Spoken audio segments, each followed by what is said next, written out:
The scruffy-haired little boy kicks a stone while the other watches him do it. On that island?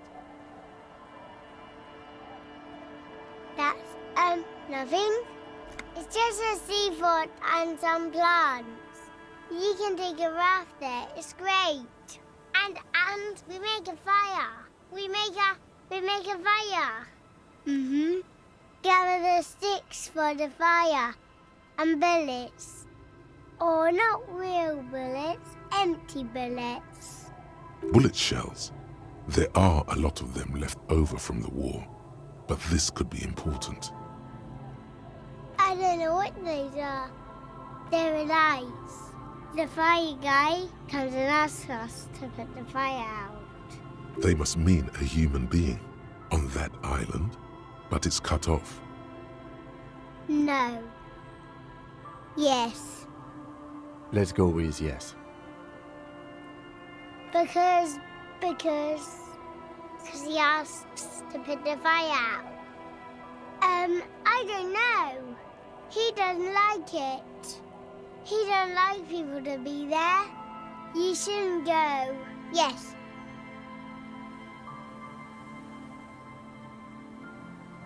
I don't know. Did you mean there are electrical lights? Yes. No, he doesn't live there. I don't think. No, he lives there. Been there twice, 2 times. He doesn't live there. He isn't there sometimes. Anything else? What does this guy look like? I don't know. We ran. He just yelled we shouldn't be there. Our father killed himself. Don't say that, he didn't.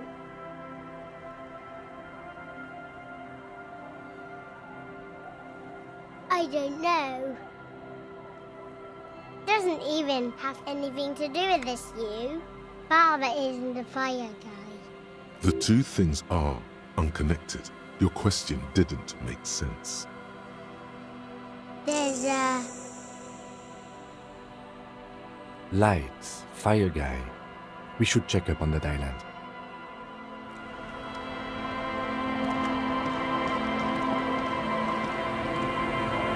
Our tenant, the policeman. I hope the waves don't keep you up at night. What can I help you with? Even I can see that. I told you not to bring your trouble with you, policeman. We've got troubles of our own here. Though I suppose you took the worst of it. Turns out you were your own ill omen. I'm not sure those were the loss of the men with guns either. There are always more coming for your kind, officer.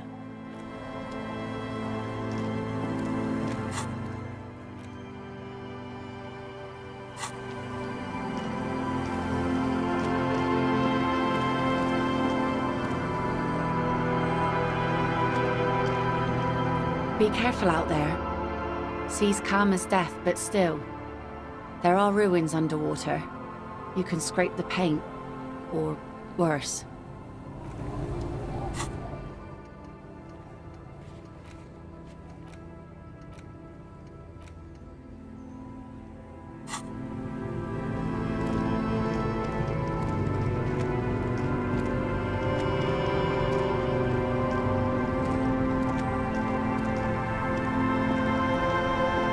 A skiff with a small steering engine in the back floats on the calm mirror of the sea. Its 2 seats are empty. Once you get in, that's it. One pull of the starter handle, and you're off into the bay. A strange trepidation comes over you. Are you sure you want to go now? Have you made all the necessary preparations? Closed all your accounts? Remember what the net picker said. It's a small tank. You won't be going back and forth on this. What? Fine. Let's blast SAD FM then. SAD FM is a radio station specializing in sad, slow, rock songs. You seem to know its frequency by heart.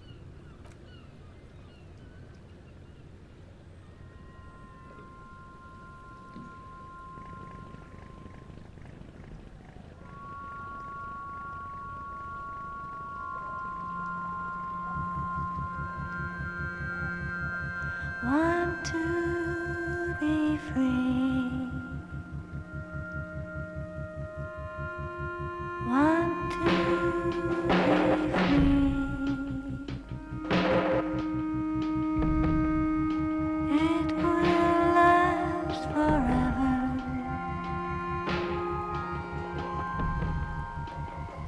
Eternally.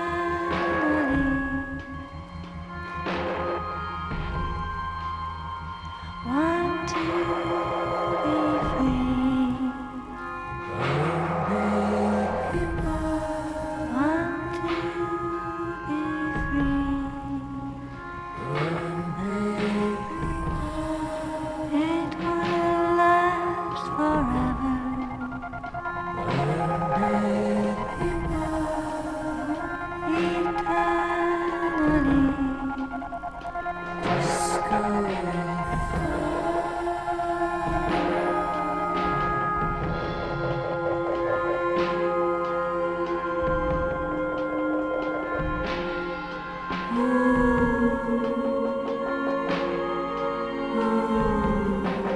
Want to be free. Want to be free. It will last forever.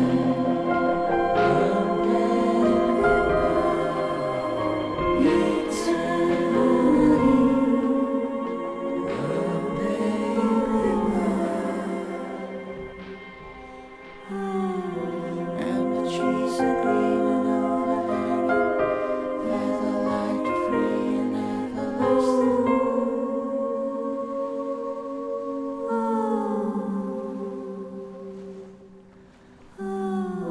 And the trees are green and overhanging, feather light free and everlasting.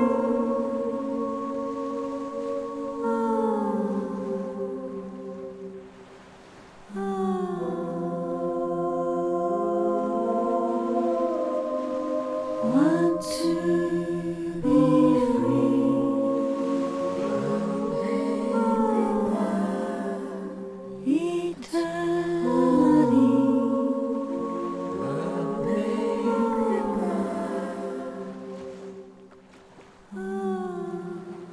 Disco and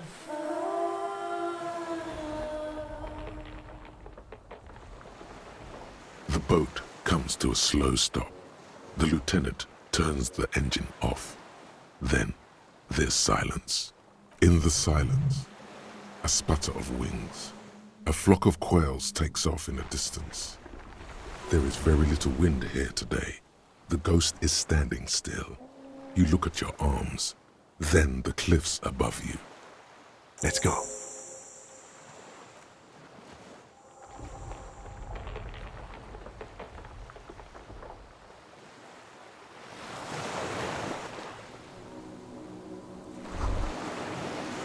The chain trails off into the ocean, connecting the island to the supply depot on the coast. Ah, yes, so it seems. For bringing munitions to the island, maybe? And supplies? You could also lock the bay when you raise the chain. As a defensive measure, locking off that side of the bay. From enemies of the commune of Revachol. This sea fort was a revolutionary fortification, I believe.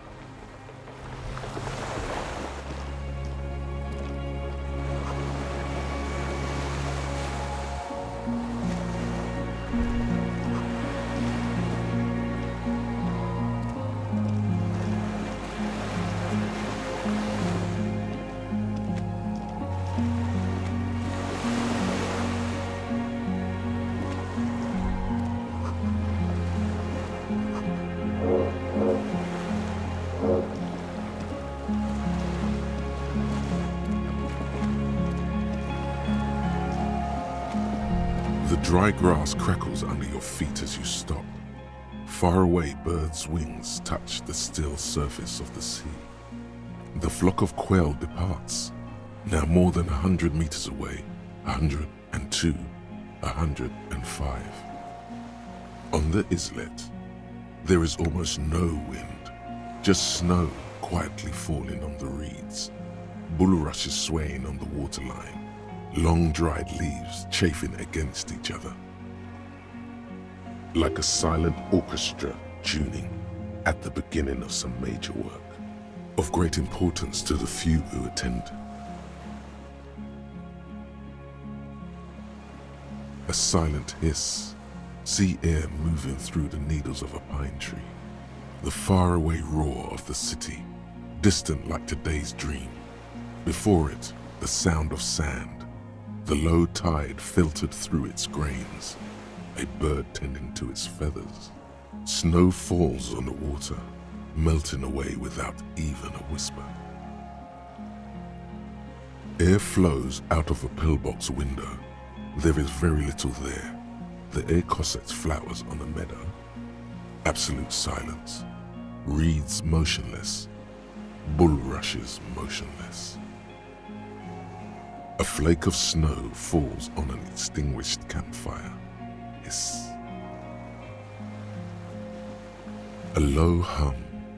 The air slowly moves through a concrete box, through its ancient slits and cracks, resonating, hollow. A big building. Col de Mamadakwa. Yes?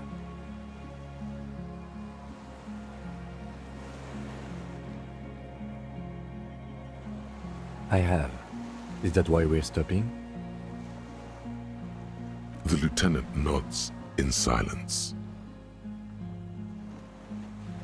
Air flows out of a pillbox window. There is very little there. The air cossets flowers on a meadow. Absolute silence. Reeds motionless. Bulrushes motionless. A flake of snow falls on an extinguished campfire. Hiss.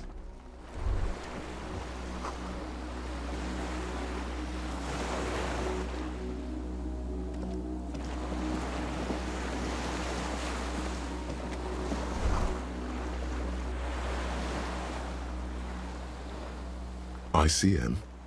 This feels familiar somehow.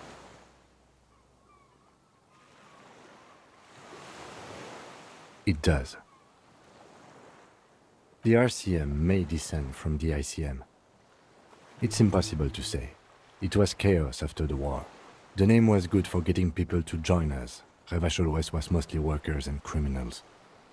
Nice political thoughts rush through your neocortex. A mediocre athlete would pant from dragging around his body on a busted crutch. But not you. You're thinking about politics, with blood dripping down your thigh.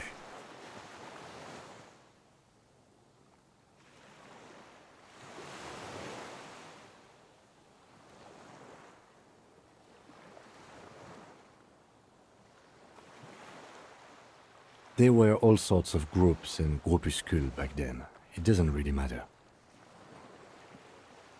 Insulindian Citizens Militia. It's the official name of the Communards Army, the Black and White Army of the Revolution. Sounds an awful lot like. It does. The RCM may descend from the ICM. It's impossible to say. It was chaos after the war. The name was good for getting people to join us. Revachol West was mostly workers and criminals. Nice political thoughts rush through your neocortex. A mediocre athlete would pant from dragging around his body on a busted crutch. But not you. You're thinking about politics, with blood dripping down your thigh. There were all sorts of groups and groupuscules back then. It doesn't really matter. No, an upside-down star. With its horns in the sky, the symbol of the commune. No, that's the uninhabited archipelago. A DeLorean-era symbol of Insulinda, known as the face in the sea. After 44 years? That's not nearly enough to hide what happened here, Lieutenant Gefreiter. One of these barrels was still leaking fuel, as you saw. The city is full of things like this. Old bullets, guns, fuel.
You see a small metal door nested inside a larger one, a heavy steel blast door. There is a conventional keyhole above the handle. It's very small. Maybe this is one of the doors we don't open?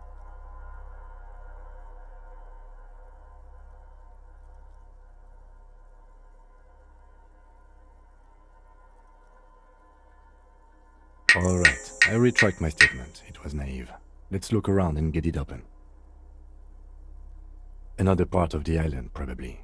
The lock looks like it could still be usable.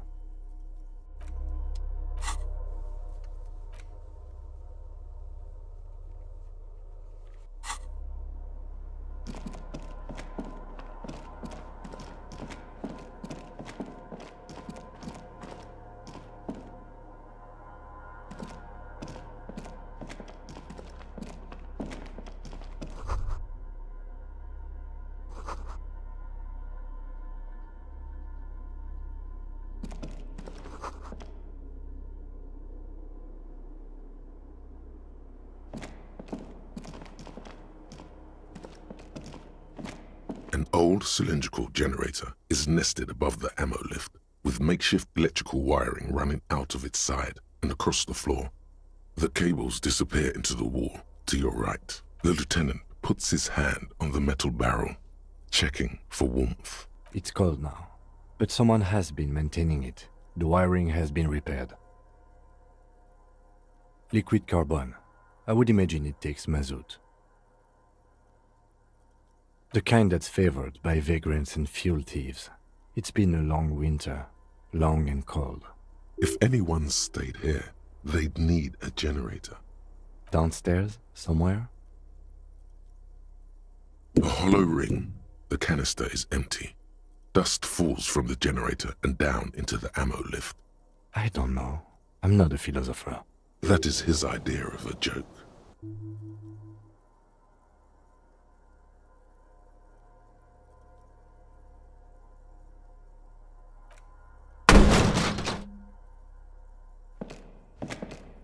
A small agony. Minuscule bones may have fractured, but it proves the point. He nods approvingly. He even smiles. Someone with basic electrical skills has restored it in order to keep the room warm. Maybe it's the fire guy. The wind outside picks up suddenly, with a faint howl. Inside, it's warm.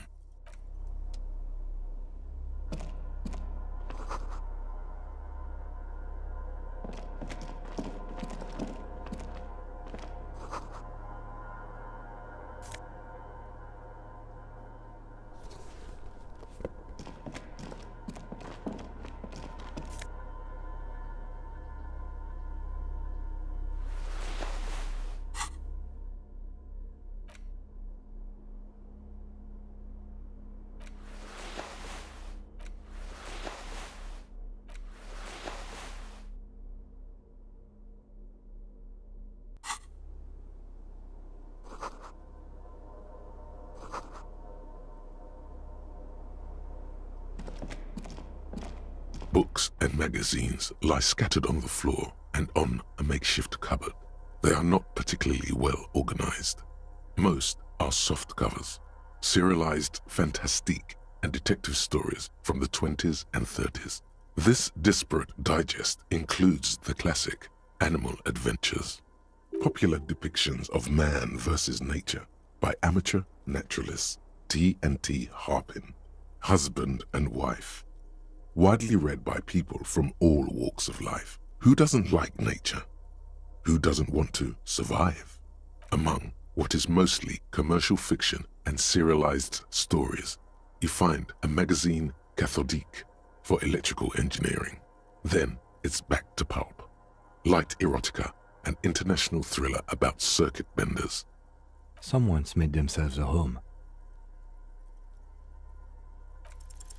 Oh yes, under the bed, there is a rather extensive collection of critical theory, that is, dour, life non-affirming left-wing literature, published by small imprints such as Abattoir Firm and Ouzia. It's not exactly like reading.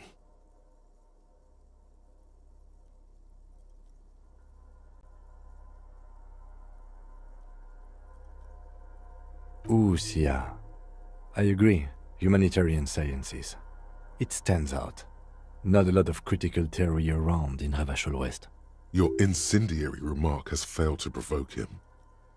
Wasn't there some in the communist students' room? Well, yes. That one student did. The little books seem inconsequential next to the big pile of frivolous entertainment covering them.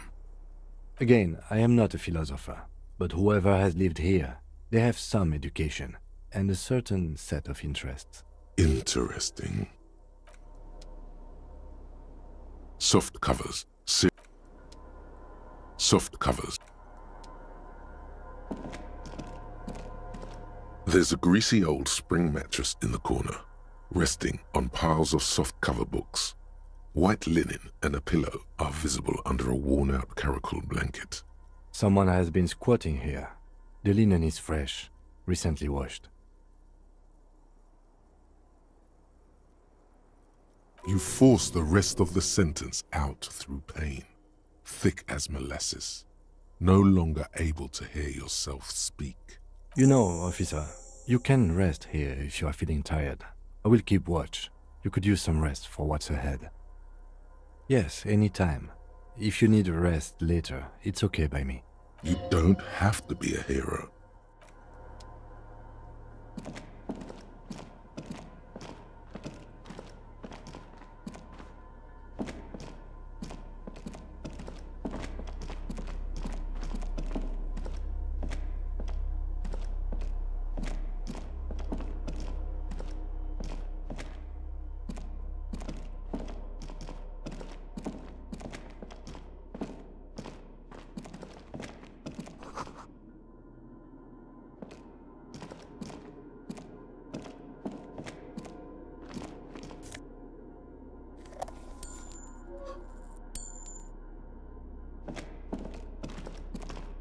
Green paint flecks off the monoblock aluminium cabinet. There are rows of switches on the front panel, a frequency band, and even a keyboard. The keys rattle like teeth. This keyboard hasn't been functional in decades. The console of an anti-computation device. The generator upstairs, with wires coming out, they terminate here. Possibly. Urgence, ouvert, allumé, radiodiffusé. It sounds like this device was used to control the electronics here. Maybe it still does. We need to restore power before using this, officer. The generator, it didn't look like there was fuel in it. We should look around outside. There are barrels all over. Maybe one of them still has something in it.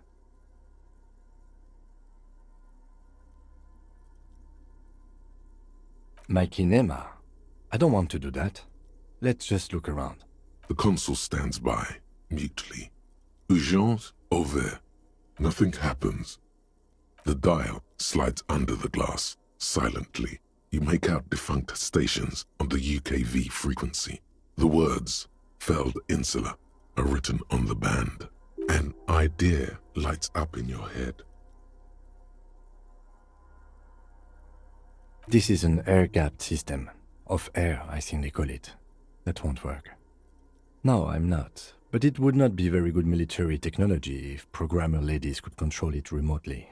Also, it's ancient, incompatible.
There's a rain-soaked mattress on a concrete slab, only half covered by the crumbling roof. At the head of it, double embrasures, firing slits like two eyes in the wall. B triple prime. This looks like a good place to shoot from. There's a firing slit in the wall in front of you, like a little window. Quite old and grimy from years without cleaning by anything other than the rain. The springs screech as you lean on the mattress and crane your neck to look out. Trepidation, a tingling feeling in your stomach. A small piece of Martinez coastline opens up in the square in front of you, like a tiny landscape painting. 1 kilometer across the water, the ruins look familiar. A towering skyscraper, its top floors shaved off by artillery fire. Capeside apartments. Rue de Saint-Ghislain, 33A and 33B. The red chimney and collapsed back of the 4-story tenement in front of the Whirling in Rags. Rue de Saint-Ghislain, 10. The doomed commercial area. The box-shaped silhouette of the Whirling in Rags. You see a small fleck of white on the rooftop. The upstairs window of Clausia's room, in the snow, reflecting light.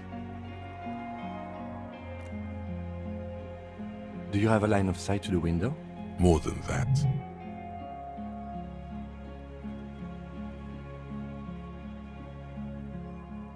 A pair of binoculars? Or a scope of a rifle?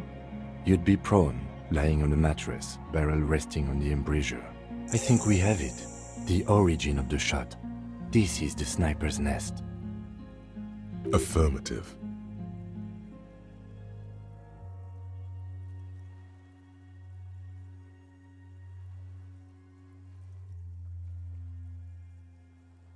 Why? We don't go everywhere in the 1,000-meter radius of the crime scene. That's not procedure. Don't beat yourself up, officer. We did not put guns in their hands or get them drunk. The lieutenant pauses. Regret comes over him.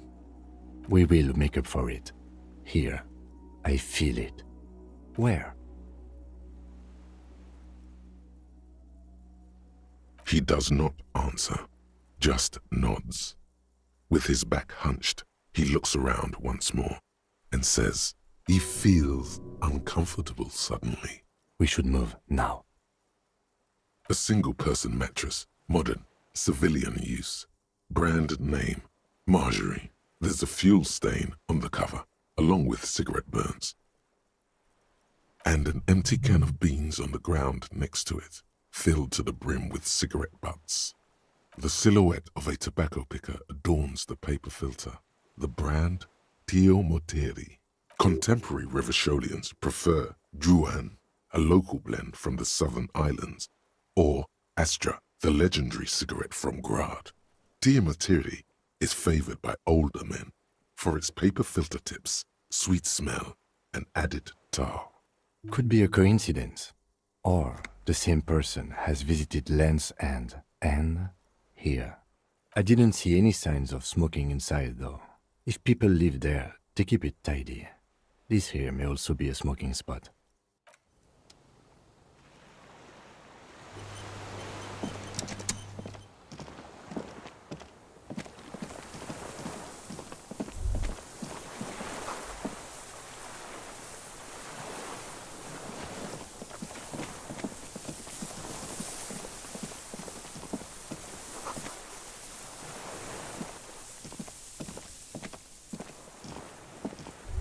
A strange feeling, looking at the water.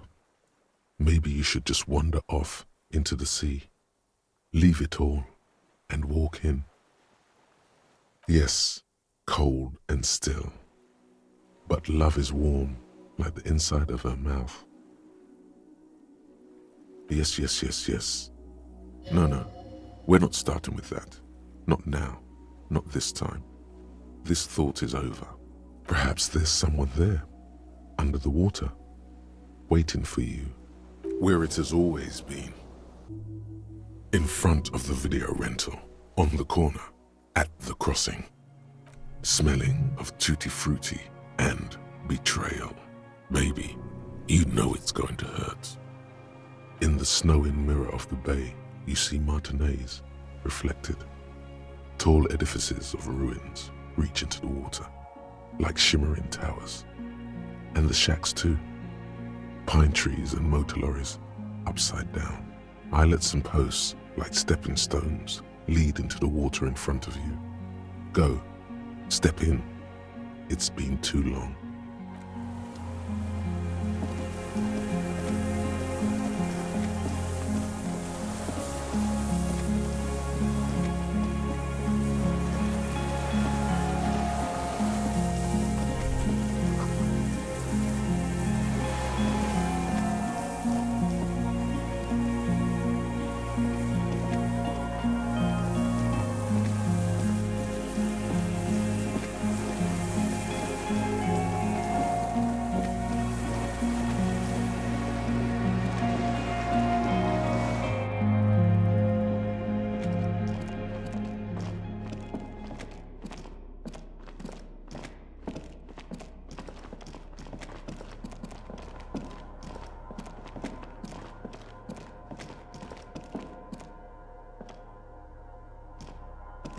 This old cylindrical generator waits with its fuel cap open.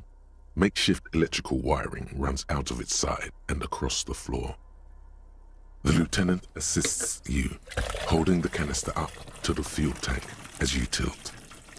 Dark brown, viscous fluid pours out, and the room fills with a chemical smell. There's a red starter switch on the side of the cylinder and a start rope on the other side. The lieutenant flicks the switch. The recoil start wakes the old generator up. The machine sputters like an old warhorse before settling down to a rattle. That should do it.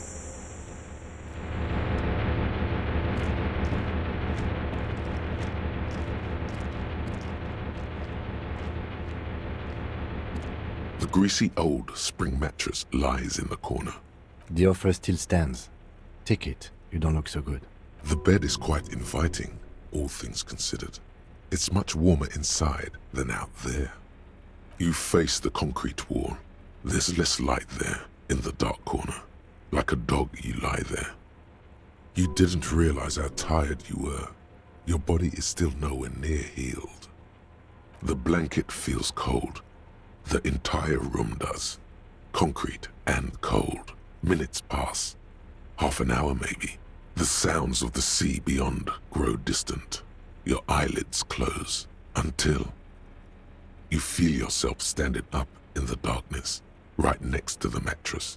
Slowly, the world begins to hatch from the blackness. It's evening. Sleep.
Dolores Day, the innocence of humanism, internationalism, and the welfare state turns around to face you.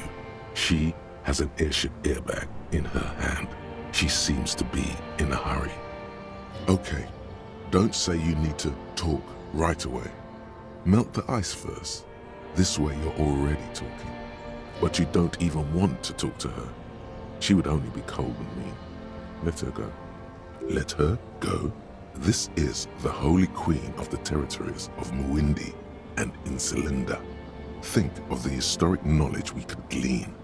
This is a once-in-a-lifetime opportunity to win her back. Win her back? How does that fit in here? And what is the Holy Suzerain doing here anyway?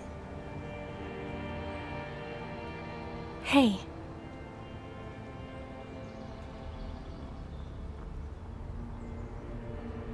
I mean, hey to you too? I'm doing really good, actually. Both professionally and romantically. I've come to a fulfilling and peaceful period in my life. Well, how are you doing, Harry? God, Harry. You have to take care of yourself. You're not a young man anymore. If you keep going like this, you'll... Desperation is gearing up.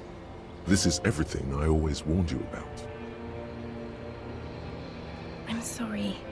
I was heading to the aerodrome. I just don't have time to... She means she doesn't have time to tend to your emotions. She sighs and looks over her shoulder. What are you doing? Stop saying things like that. I'm going to Morova. To live there, in Grad. It's 1 million kilometers away, Harry. Might as well be another lifetime. Just my scepter, my globe cruciger, a spare silk gown, a toothbrush, travel documents, the crown of immortality. Oh, this. This is just a wreath. The crown of immortality is made of rarefied light, mana and raw palladium. It was passed on to me by the rulers of late antiquity. She looks at the suitcase, not knowing what more to say. Then, over her shoulder. Anyway.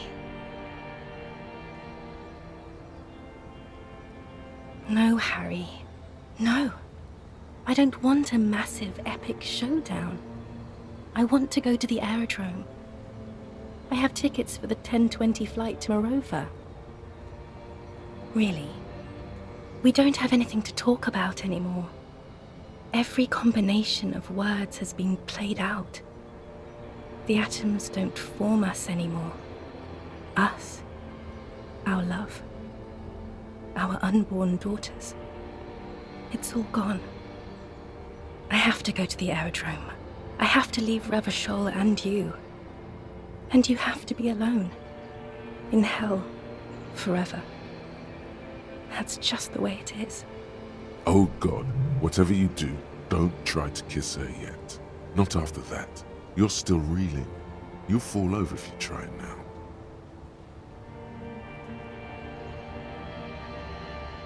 It's not. But...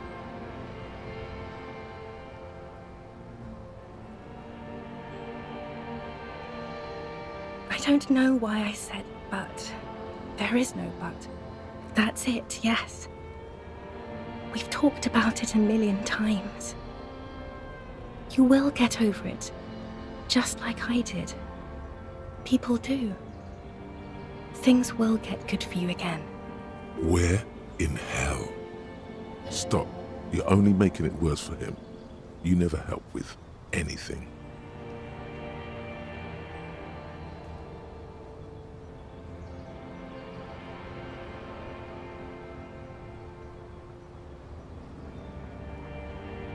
It just takes some time. For you, I think it will take something like 20 years, maybe? It was hard for me too, you know? I used to think I couldn't live without you. But I can. She keeps her shoulders squared and her back straight. But it's clear you're still making her sad.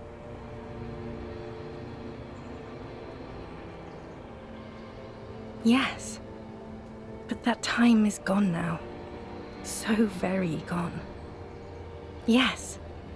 It only took me 1 year, maybe 2. Phew. It's okay.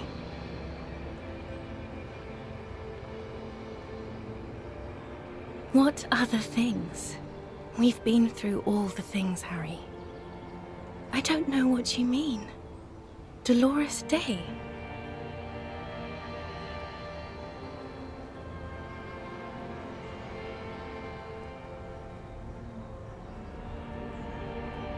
The morning? I don't understand.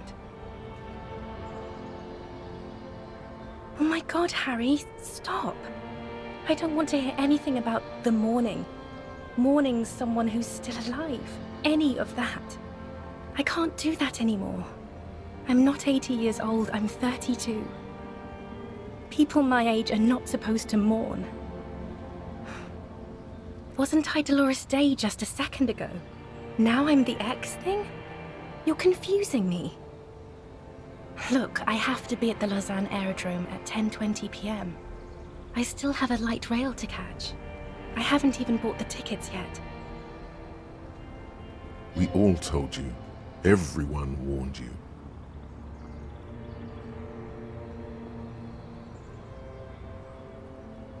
Everyone. Literally all of you.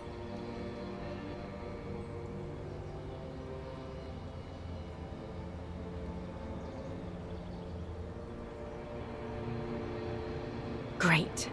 It's the abyss of the void. Soon it will be the gloaming, then it will be the world ending. My friends are waiting for me on the platform, Harry. It's impolite to... What?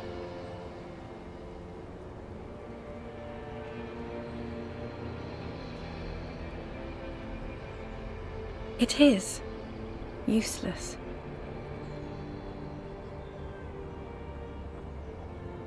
Harry.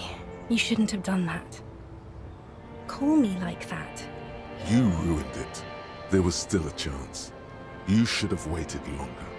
She would have called you instead.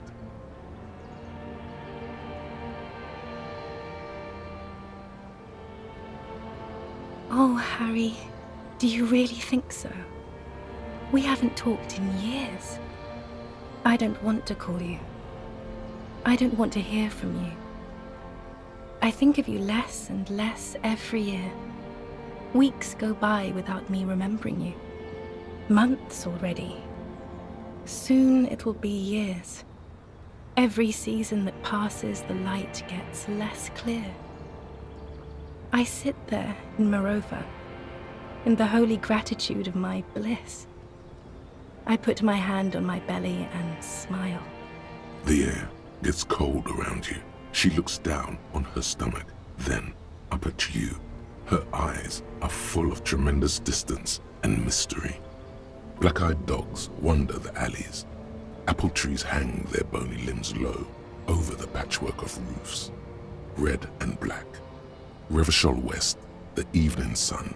She's left and bloomed, far away from us, our vast soul.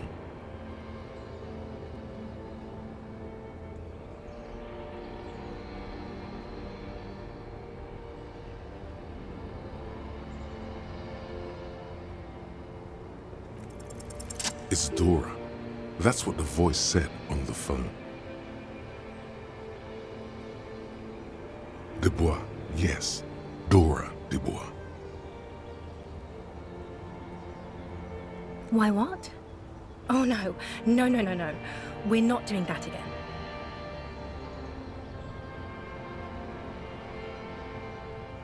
Yes, Harry. I am. Things have gotten much better for me, now that I am the ruler of the known world. Oh God, it's already so late. I have to go, Harry. A tiny golden watch with red straps around her bony little wrists. I don't want it. It looks expensive. I don't want it. That's not what figurines do, Harry. She looks at the headless Faun Rider between your fingers and doesn't know what to say. Harry, I don't want things. I want to go to the aerodrome. I didn't ask for things. It's too late to give me anything. I would have liked the headless Faun Rider back then. We both said a lot of things. We were very young.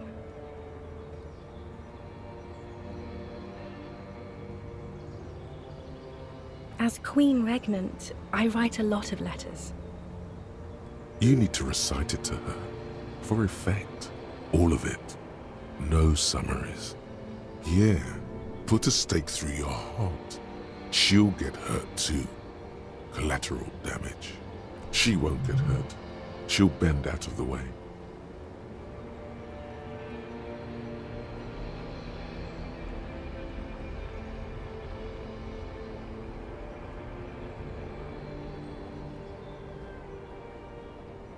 Okay, Harry. Okay. It was morning and you slept. The room smelled of cigarettes and Rowans. There was hoarfrost on the ground when I left. It was autumn, the first one we had together. But you have to understand, it was 1,000,000 years ago. No, it was 100 million years ago. I was someone else then, filled to the brim with love for you, hanging on your every word. Oh, Harry, you were the coolest. But I am no longer that person. This has taken her place. It will devour you. Harry, I will eat your mind. The light of the video rental shines through her dress now. A DeLorean figure, cut in black, moves below. It's still her. Her legs, her breasts, her hips. 42. That is the light rail that took me to Coron, to school and work. Every morning. It's the same stop I met you at, Harry. 100,000 million years ago. No human being should still remember the position of atoms such eons ago. It must feel unnaturally sad.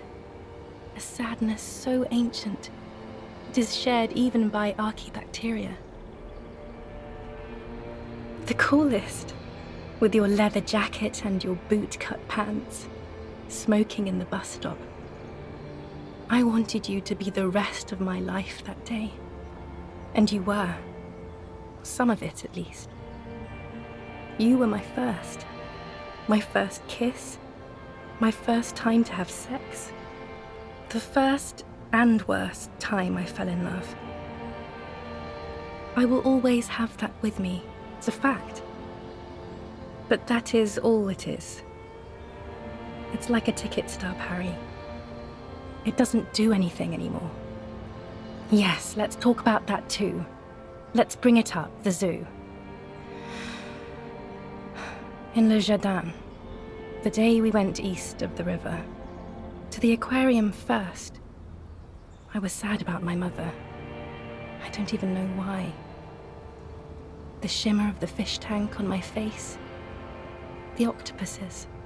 It was just a day then, but to think, were we there now, you could touch my hair, kiss me, talk to me about anything, go virtually anywhere in the world. Not like now. Now our interactions are limited to pain and regret. That's sharp and precise. No, it's all you. I always loved you for it, but it could not save us. It could not make me stay. In the end, your mind just told you precisely how bad things are. And who would want to stay around for that? And my crown of immortality? No. You scared her out of me. With your crying, the awful time we wound up having. And the cheap rental flats you could afford. Can't you see? I can never think you're cool again. I can only think that way about new people.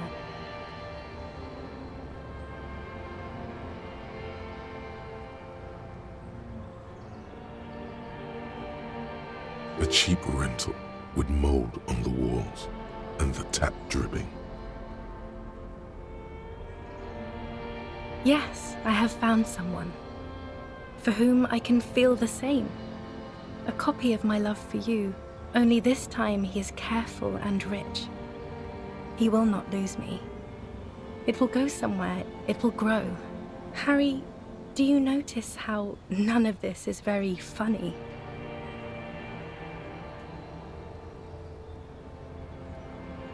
She smiles mysteriously, looking east, then turns her gaze back to you. And my can't... A cheap rental with... Yes, Harry, do you notice how none of this is very funny? I hate being that. I don't want to be anything for you. I hope the decades it takes for you to get over me have already passed. Is there really anything left? If not, we can always repeat one of the things we have already talked about. Talk about it again. If you do not feel like doing that, you should let me go to the aerodrome. I am actually very ordinary, Harry. Below this gown and wreath, I have an ordinary soul and ordinary thoughts. The only thing inhuman about me is this. This thing you've made me into. I'm sorry for saying so, but I just hate it. What is this? This is so far gone, Harry. I don't even... My lungs do not glow, Harry. I am just like all the others. None of us have glowing lungs. Stop making me into some kind of... Then it's you. You will make her lungs glow. Your pain is not meaningless. She will, once you have erected the Temple of Light.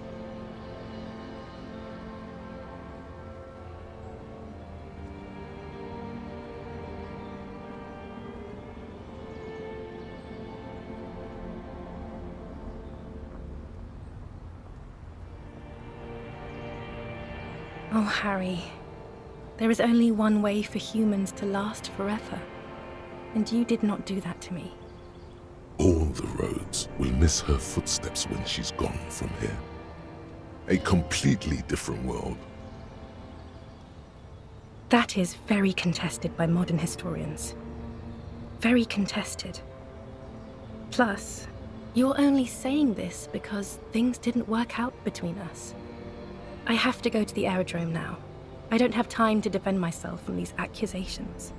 Stop making her angry. She won't start loving you again if you call her a mass murderer. Seriously.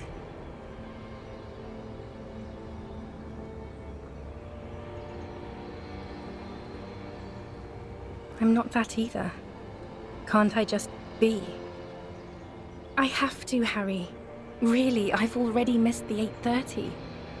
I'm gonna go now. I was wrong. You don't have power over her anymore. You shouldn't have said that. I am wrong about everything. You should go on without me.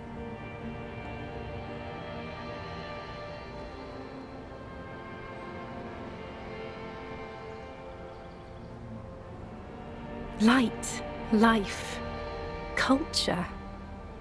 It's so much better than here. Everything here reminds me of you and the horrible times we had. The nights we stayed up fighting for our dying love.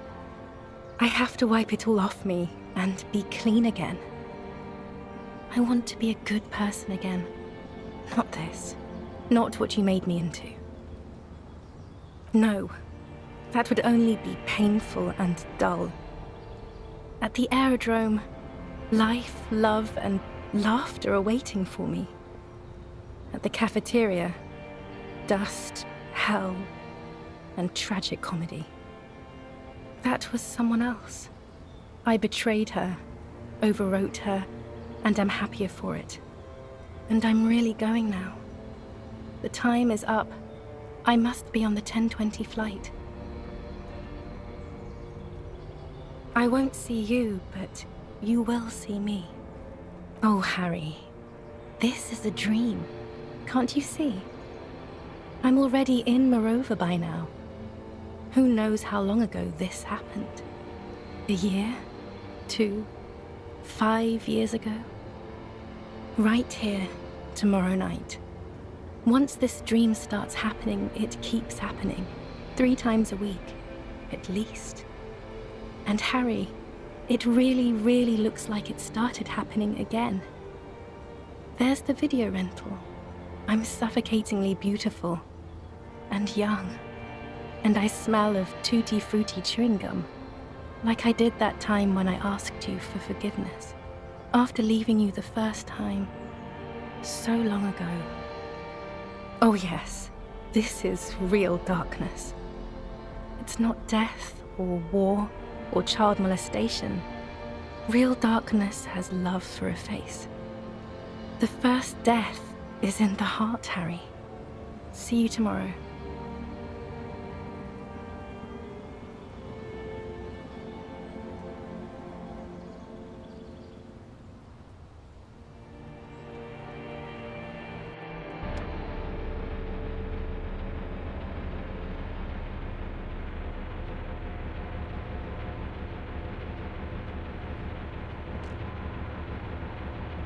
You're up quick. How was your sleep?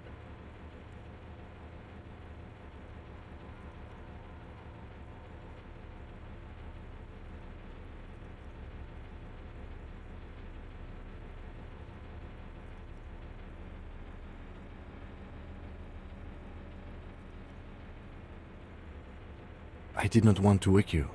Perhaps I should have? Was it a job dream? The lieutenant nods solemnly. I understand. We've all been through similar things. It can be overcome. Okay. He's still worried. You must have really thrashed and squealed in your sleep.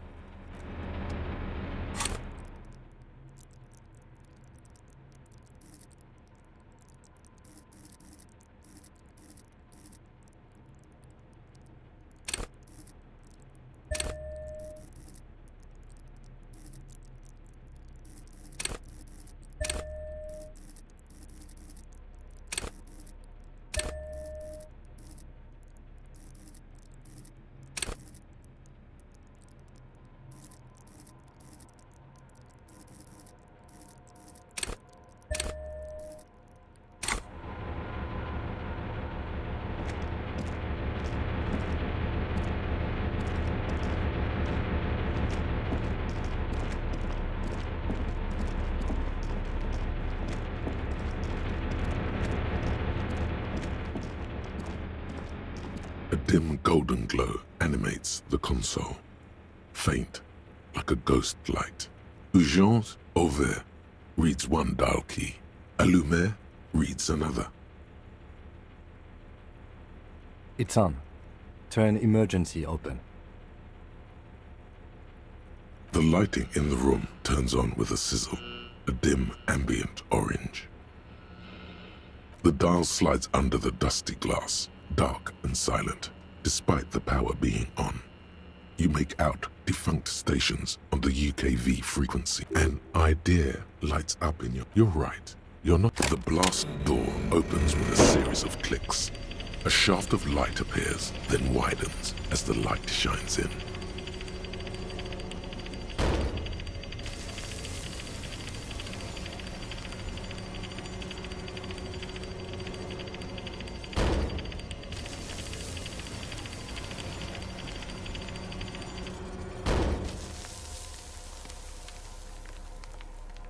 A sudden wave of anxiety makes your skin crawl.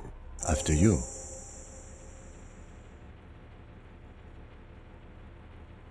So did I.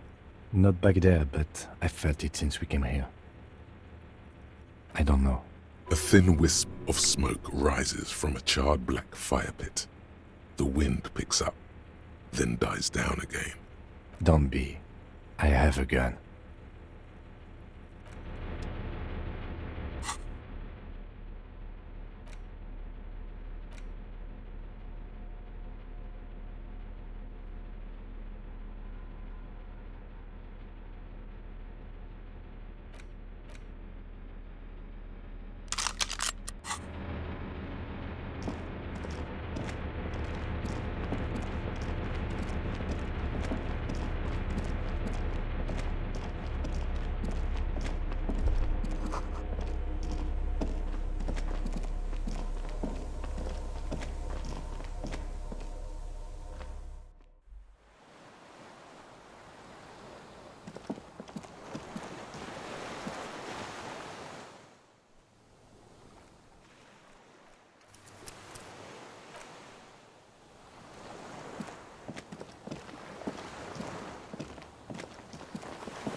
An old man, wearing tracksuit trousers, leans on the frame stock of his rifle.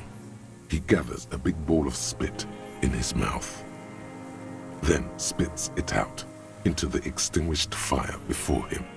He raises his black eyes, hooded by creased eyelids, to meet yours, unclouded by cataracts. His eyesight is sharp. He's practically tearing up from spite. Hatred got the best of him a long time ago. This man hates everything.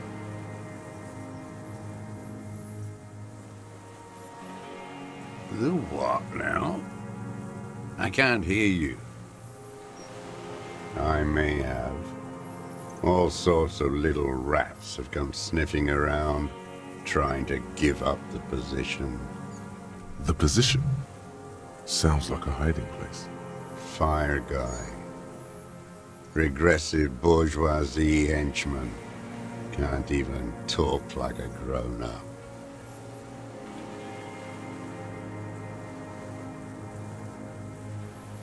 I did. And you opened it. How? I should have burned that console down. Reactionary rock and roll music. Playing on the water. Told you we shouldn't play sad FM.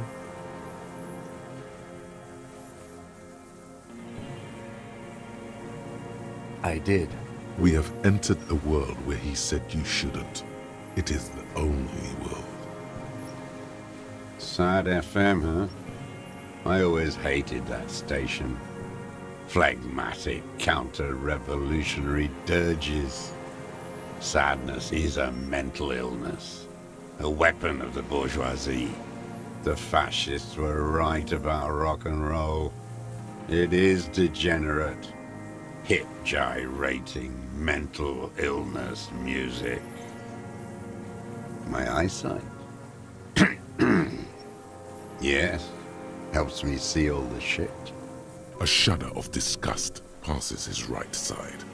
His left side remains motionless. It's not nice. It's a piece of shit.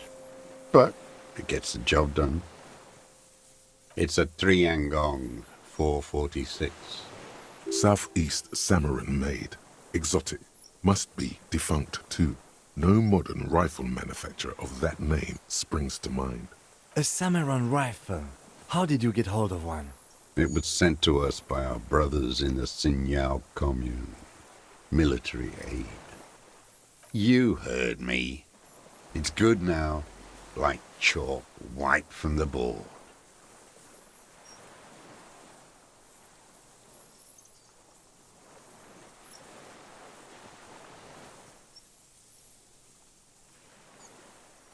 No. Put it down now, sir.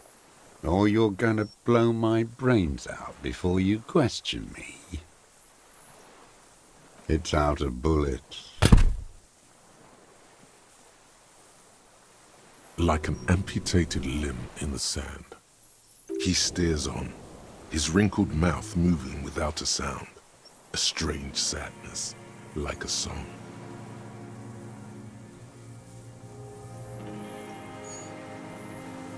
The future teaches you to be alone. The present. The present to be afraid and cold.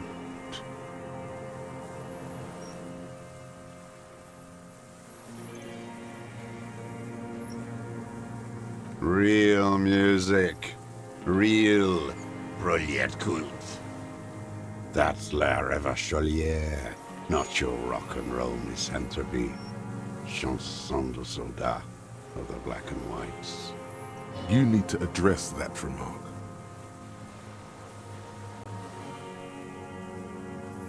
The job of a shitlicker. It is the anthem of the world revolution. One of 3. In Grad, they sang Brave Children, favorites of history. And in Sinyao, it was some Samaran shit, I guess. Everyone has. They named a fucking perfume after it. Talk to her.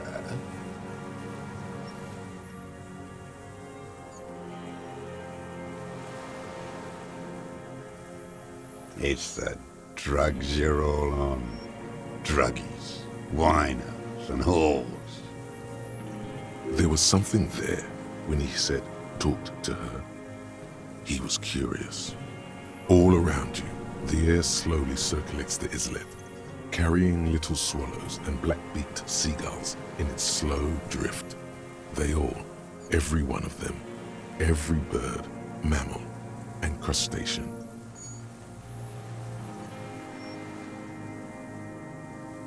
Keep their distance.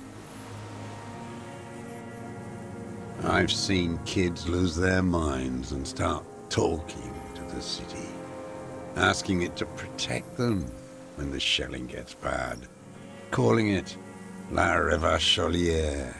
Cities can't talk. It's bourgeois idealism. I don't want to talk about this shit anymore. How did it go? Something about shooting rabbits. I don't know. I can't remember. It doesn't matter. It's gone now. He waves erratically with his hand, annoyed that he can't remember. A little tremor passes through him. It was dear to him. He resents forgetting it.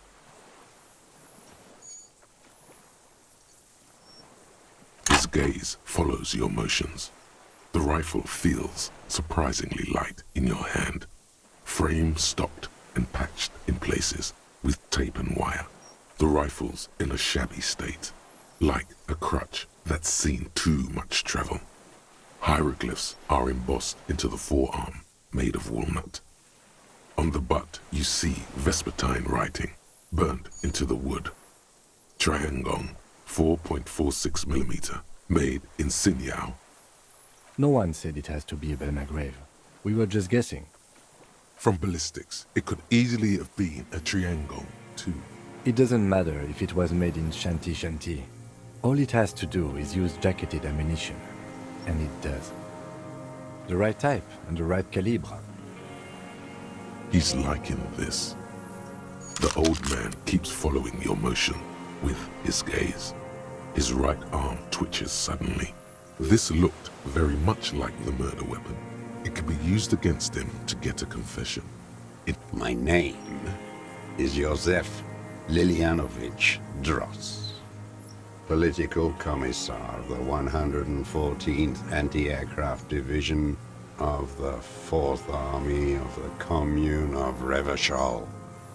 I am a deserter, a partisan, and a prisoner of war.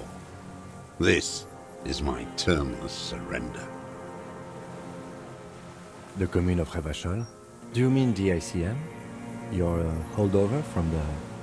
From the Insular Indian Citizens Militia, the army of the revolution. I was recruited in Jamrock in 07, trained in the École de Contrôle Orient, and consigned to emergency defense duties in 08. I left my unit on the eve of the landing. When I returned here on May 14th, the commune had fallen.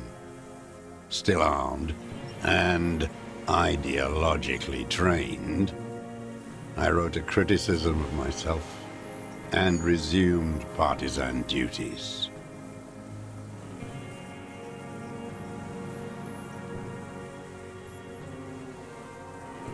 "51 minus 8 equals 43.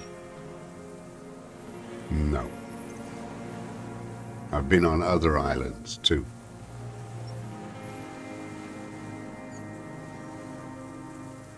I was in Resurrection until they turned it into a spa in 18. Then I was on E48, a nameless sound, until the sea washed over it. Then I came back here. That was 22 years ago. 43 years and 10 months. It's not how a human being should live, but I had to. I couldn't just forget. I couldn't just forget what I saw. He just couldn't. He nods, but he can now. What have you been doing during all this time? Hiding, fishing, waiting. Where the afternoon grows late, on Rue de Saint-Ghislain, people walk home. Street lights will soon be lit. Further inland, the streets are alive with workers, men, women, children, street hawks and migrant laborers. The temperature is steady. Alto cumulus clouds form above Precinct 41. 2 police officers step out of the Whirling in Rags cafeteria. Satellite officer Jean-Vic Mayer inspects a series of burnt black letters splashed across the plaza mosaic. Patrol officer Judith Minot points west. The fishing village. She glances at her watch. We meet in 15 minutes. It's a 10-minute walk. The officers go, leaving behind the writing, still smoldering. One day, it says, I will return to your side. Always waiting. For her to return. Her who? Girl, child, revolution. Always.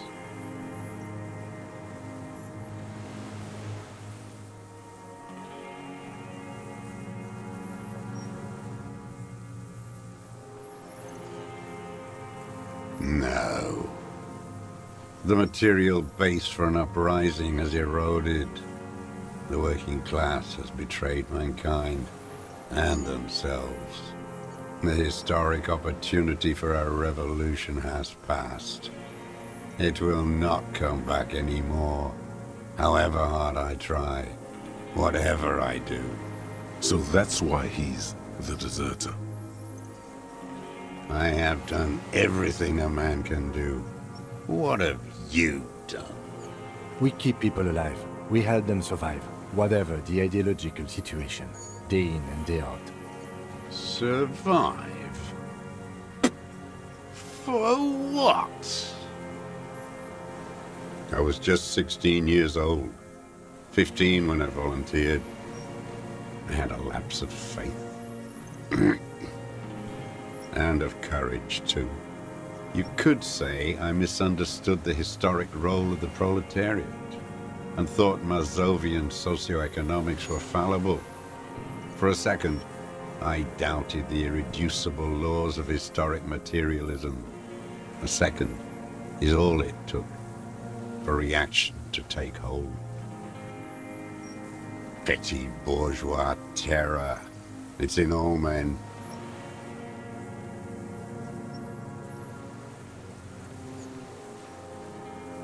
It's the same thing. You haven't seen it. Not really. Not naked. It's impossible not to be afraid. It remains unclear what it is. He makes leaps he doesn't expect you to follow. And this was when? May the 13th, 08, 44 years ago. The horizon was black with coalition airships. Their petroleum rose to the sky, and it looked like it formed the clouds. Storm clouds. When they started shelling, it was dark magic.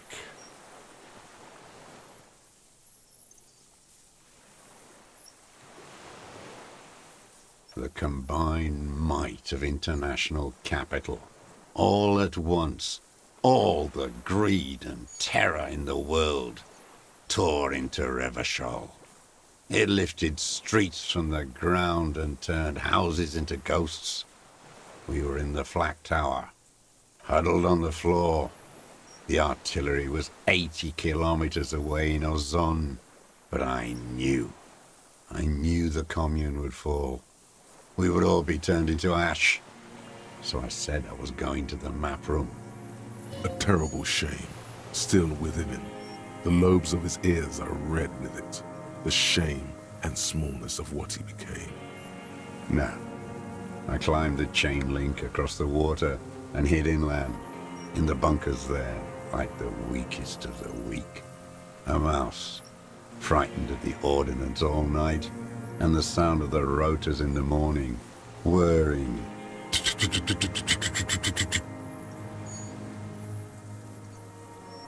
Airships. I climbed out into hell. The landing was complete. The chain was submerged. I had to swim back. The fortress was half submerged too, shattered. They'd all drowned in the lower levels, or got torn to shreds above. The anti-aircraft gun had malfunctioned. So had I. I left them without ideological direction. It was real. I'd seen it. I'd seen it in reality. Some kind of great terror, worse than you've ever seen. The mask of humanity fall from capital. It has to take it off to kill everyone, everything you love. All the hope and tenderness in the world. It has to take it off just for 1 second to do the deed. And then you see it, as it strangles and beats your friends to death. The sweetest, most courageous people in the world. You see the fear and power in its eyes. Then you know that the bourgeois are not human. I had to fight it. I had to never stop.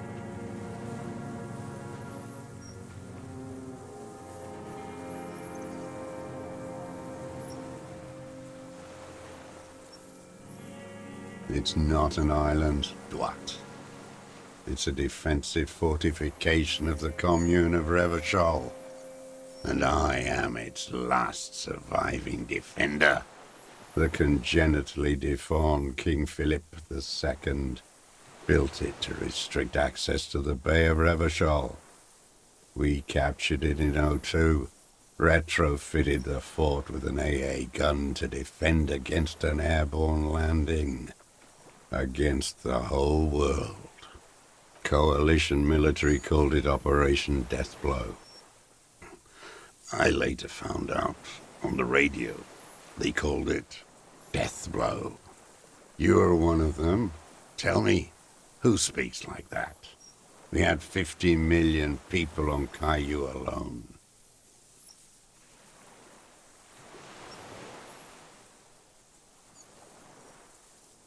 Sure you are. You're RCM. Answer me. Who calls an operation against 50 million people Deathblow? You don't know. You haven't seen it. Iblis. The black-eyed angel. Shaitan Ahura, the Darkened One. How does anyone survive? I steal. Supplies, vegetables. I collect rainwater. It's the life of a dog, not a human being. How is your health, Mr. Dross? I've been throwing up blood since winter. Red, like beetroot. Been passing it in stool, too. He does seem frail. Gaunt for his age. More like 75 than 65. Trouble putting on weight could mean cancer. The RCM can provide medical services. You need to be looked over. I need to die. You don't have medical facilities. You have guns. That's all they give you. Toy guns.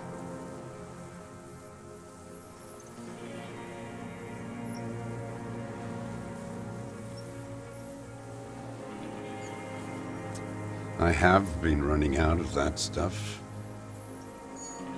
There's nothing to look over. The triage is in, and it's black. Administer morphine. Moribund. I haven't. I have holes in my brain. Years missing. Others filled with pain only. A decade of... I don't even know what. Inferno?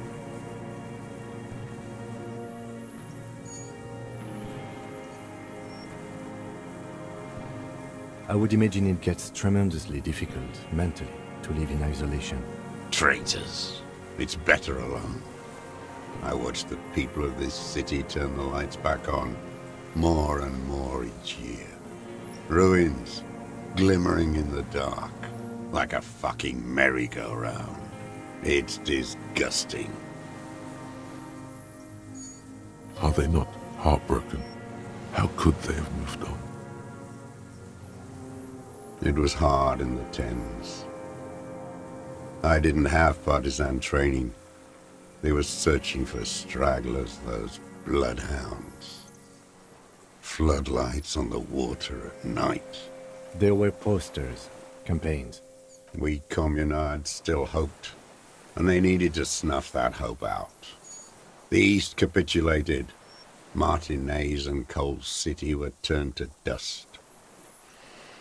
But Jamrock, Forburg, even Coron, and Boogie Street, of course. Those fucking kips had Marsov coursing through their veins. And others too. Some cordons of Revachol was still fighting. There were cells.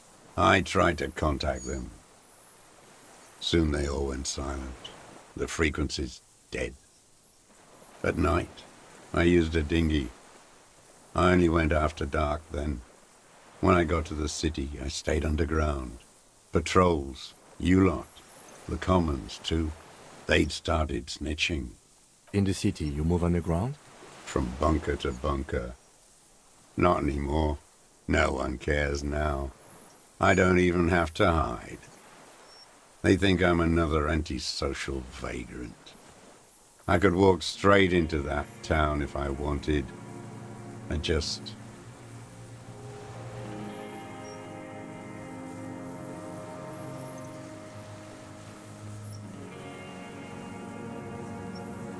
I don't want to. They're all traitors. Pigs, rabbits, and dogs.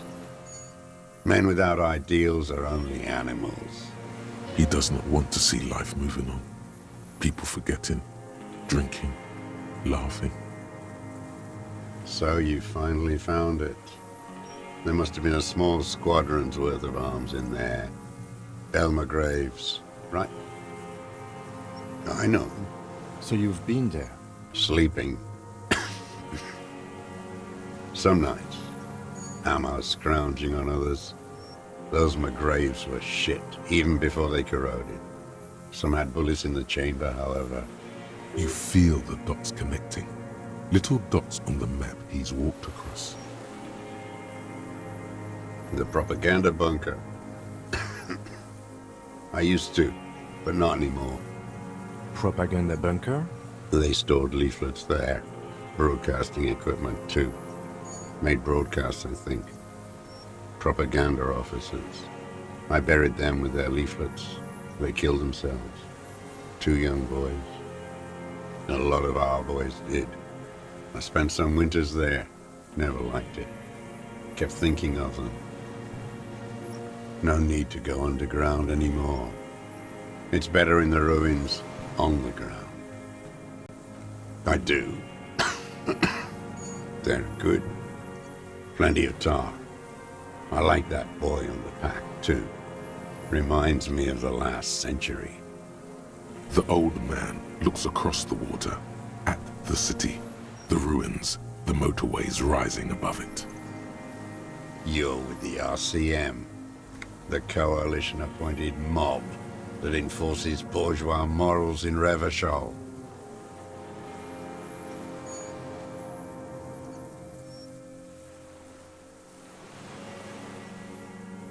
You're the RCM. You represent the Moralist International, the enemies of humanity who took this city. I represent their adversary, le Parti Communiste dans ce land. Take me to them as a prisoner of war. I have relinquished my weapon. I can no longer serve. No superiors can relieve me of my duty. You bulldoze them all to a mass grave for trying to free humanity. A spray of blood from his mouth on the black charcoal in the fire pit. Rene, the royalist on the coast, said, Liberal reactionaries signed that instrument. Traitors who should have been burned alive. I answer to the Communist Party. Is that part of why you've been here all this time? Because the party didn't surrender? He just wipes the blood from his chin. You're insane. Radio shows, speed racing, sporting goods. None of it is real. No, I am not a soldier. I am an ideological officer. I belong to the party, not the army. Trained in historical materialism, then assigned as a political commissar by the party. These things used to mean something. The old man does not answer. He tilts his silver head and looks at the reeds. You see a small tremor pass through his legs. His job was to assure the army answers to civilian control and follows the ideology of the Commune. Scientific communism. A commissaire politique is a night philosopher of the revolution, a future human. He was like a cleric, a shepherd. No, the opposite of that. A future human, not a human of the past. He nods slowly, then another tremor. No, you're not. You're a liberast. a liberal and a pederast. It's what most liberals are. Detective, we have not come here to discuss ideology. We have come to ask questions regarding a murder investigation. The old man spits into the fire pit. He does not say anything more. There's definitely something off with his body. Something more than just metabolism, or even cancer. There's nothing serious in this world. It's a farce. I've used it for killing people. Here we go. A trail of blood. The lieutenant smells it too. Killing people? It's a gun. That's what they're for. You want a moralist euphemism? Defending your family and your property. I haven't done that. I've used it to kill people. Interesting. During or after the war? There is no after the war. Class war is never over. So he's continued killing after hostilities ended. Okay. Okay. Go in straight. No euphemisms. He doesn't like those. No. Be careful now. Slow and steady does it. Make him repeat it first. Don't mess this up. Remember, he wants to tell you. Get personal.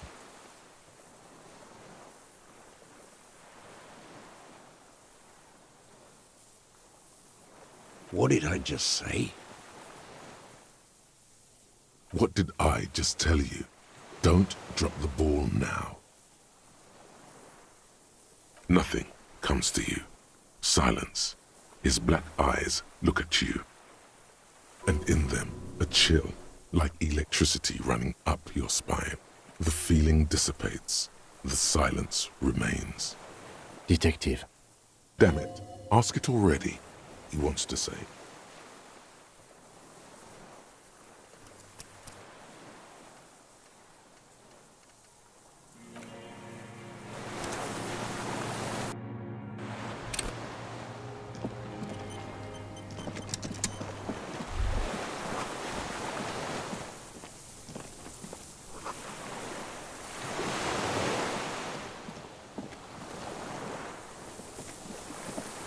And oh, then unclad. He's practically tearing up from spite. I may have. The Fire guy. a shudder of disgust. I did. I should have burned react. Told you we shouldn't play sad F. We have entered a world where he said you The fascists were right. It's not nice. It's a South. A samurai. It was sent to us by a... You... The what now? I may... The Fire guy. Regress. the lieutenant pulled. You are a glorified night watchman. This is a service rifle.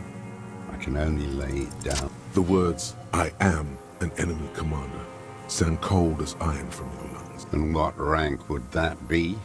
Dog. A big wheel of the 4th Regiment of the Pederast Army. To hell with it. It's a walking stick anyway. It's out of bullets. Like an he steers on. The present. The present to be afraid. You need to address that remark. The job of it. It is in Grad. They sang brave children, favorites of history. And everyone has. They talk to her. God's shithouse. Should have taken it down like they did in Grad. Dismantled it for firewood. There was something there, all around you. The air slowly keep their distance. I've seen cities can't talk. How did it? He went. It was dear to him. He resents his gaze, the right on the butt. You see, No one's. from It doesn't matter if it's the right type. he's liking this. This looked very much like The commit. From I 51 minus. I was an resurrection until they 43 years and 10 months. He nodded. But What have you been? hiding where there are two police patrol, the officer always for Her who? girl child revolution. Always. Nah, they start. So that's why he's... I have We keep people. survive.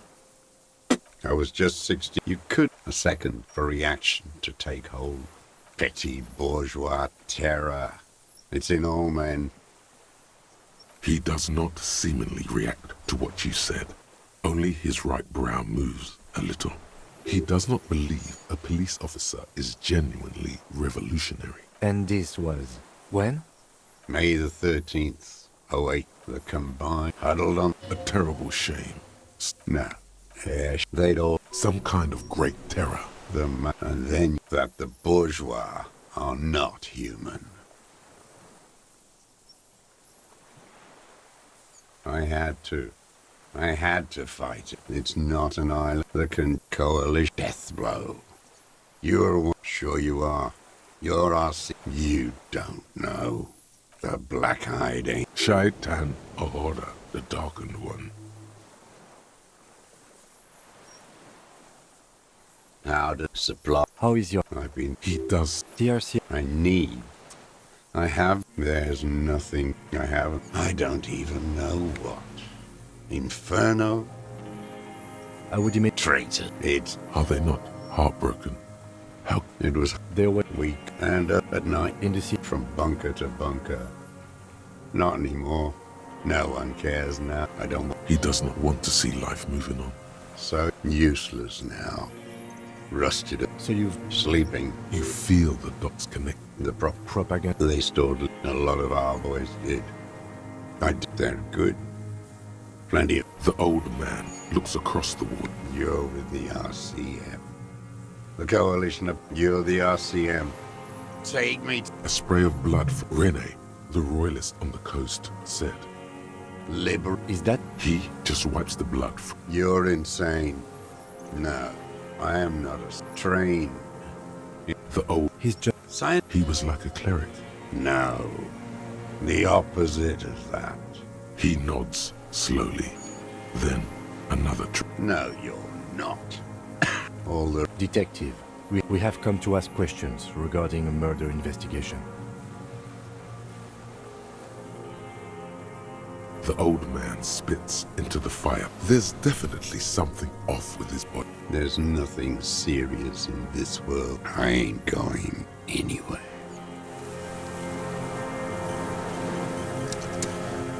Millions of. I've used it for killing people. Here we go. Killing. It's a. I've used. Interesting. There is. So he's continued killing after hostilities ended. Oh, going straight. No euphemisms. He doesn't like those. No. Be careful now. Don't mess this up. Remember, nothing comes to you. Silence. His black eyes look at you. And in them, a chill, like electricity running up your spine, crawling into your skull. All is not as it seems. Detective. Damn it. Ask it already, he wants to say.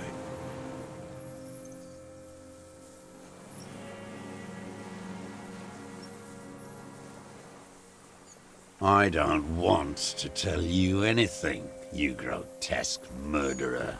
And why did you think that was a good idea? Don't listen to me.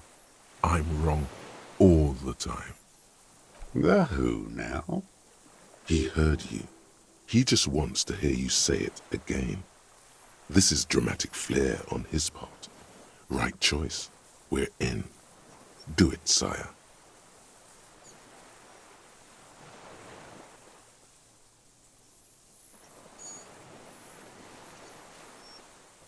Oh, yes. That one. Ugly piece of work, that boy. Did you kill him? I am a son of a welder and an officer of the commune of Revachol. I do not collaborate with murderers and pederasts of the liberal regime. A drop of blood in the saliva. Exhaust him with proof. Pile it all on him. Get a confession. The scent of blood in the air. But what else? There was something you can't remember. Something about the tracks. Suddenly, all those tracks are so confusing. Go with something else first.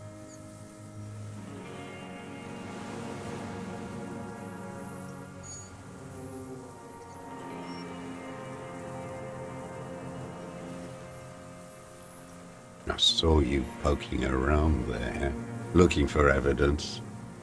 You're damn diligent when it comes to dead fascies. Did you like the view?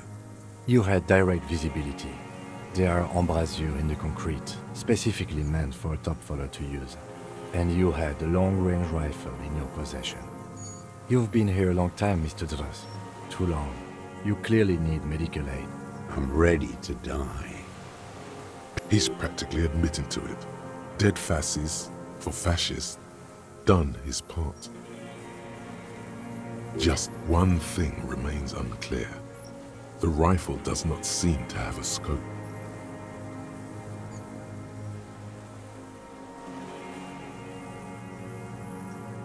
Forget about your stupid fucking scope. I don't know where it is. Find it yourself. It's your problem now. He lost it. He just doesn't know where it is. Forget it. Push on.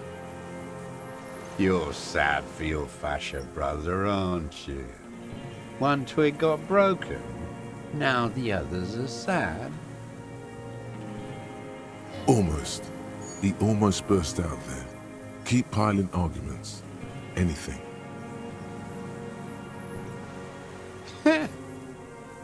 Not a lot of guns around that use military-grade ammunition, are there? It's a real gun. Not like your little musketeer pistol. I've seen you prance around with that, jumping hoops for the liberals. You look like imbeciles. Why don't you ask them to give you real weapons, eh? Going against automatic rifles with a flame bomb. Of course you got all those boys killed. Damn, he saw you. He's watched it happen. He would have a good view of the tribunal from here. It's not just empty boasting. So he saw you. Okay. So what? Don't let it divert you.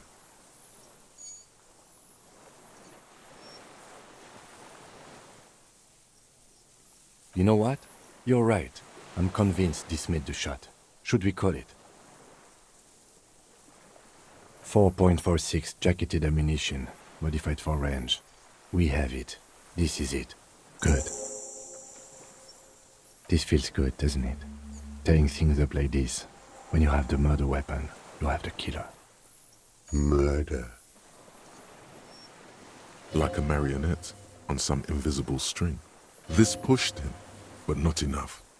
Just a little more. I saw. You had direct. You've been here a long time, Mr. Druss. I'm ready. He's practically admitting to it. Just one thing remains unclear. The rifle does not seem to have a scope. Because it's a sniper's nest, you stupid fuck. Radio Gosh is right. You have worms in your brain. Almost. He almost burst out there. Keep piling arguments. Anything. Stupid twat. The lieutenant looks at you with worry in his eyes. Not this, he seems to say. Anything but this.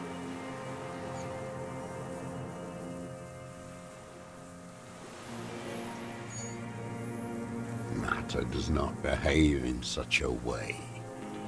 Those are aberrant bourgeois musings. Magic Earl creatures. Esoteric theosophy. It's all crypto-fascism. Your brain is rotting from the radio waves. He does not answer the provocation. It does not look like he thinks this approach worked. Yeah, this just did nothing. But still, somehow you knew it was a communist. Perhaps you suspected it before you took the case. The vision was you remembering that. Was it supposed to? The inland sea is dark, vast, and on the surface, meaningless. Standing there, slack-jawed, brain festering. Wait, here it comes. The goddamn Maybells. The dried Maybells on Clausia's roof. There were Maybells in the grass when you got here. They're revolutionary symbols from the war. Nowhere else, nowhere in all of Martinez have you seen them this spring. Wait, don't forget the footprints. The diagonal prints in the dust in the secret space behind Clausia's bedroom. Now they're gonna come up. You got it. Remember? The boot prints were like no modern soul. Maybe don't beat yourself anymore, though. You're not immortal.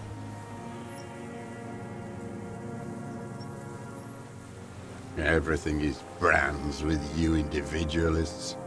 Who cares what brand my shoes are? Sansa? Show me the souls, please, Mr. Doras. Fucking imbecile.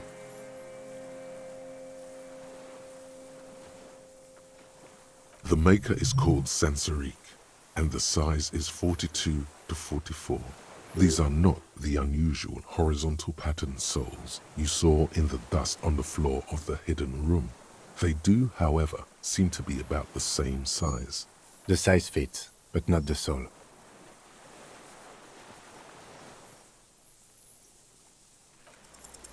Sire, he doesn't have to be wearing them right now. Racking those brains, are you? Desperate to report something back to your masters? They must have really loved that dead fuck. The lieutenant gives you a quick sideways glance and nods to acknowledge. The prints were his. You can see it in those eyes.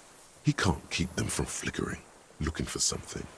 The old man stares at his own prints in the ash around the fire. Silent suddenly, some strange process within him. A gush of wind. Seagulls in the distance. You've almost got him. Just the last little push. Damn Maybells. The whole island is turning white with them. He seems tender suddenly. Nostalgic even. A strange mood swing. So many this year, too. The spring is coming.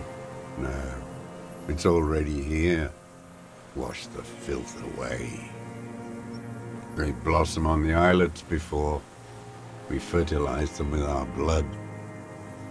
Resurrection was snow white in May before they ruined it. South, the Bay of Martinez is dotted with little freckles of islets, turning green, with white flowers in white snow. The coast, too, before they piled their containers on top of it, filled with broken, useless trash for fat-fingered bourgeois children to play with.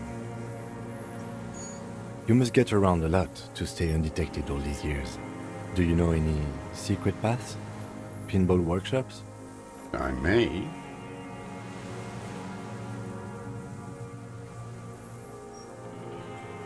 Clausia. He knows her, but hadn't heard the name.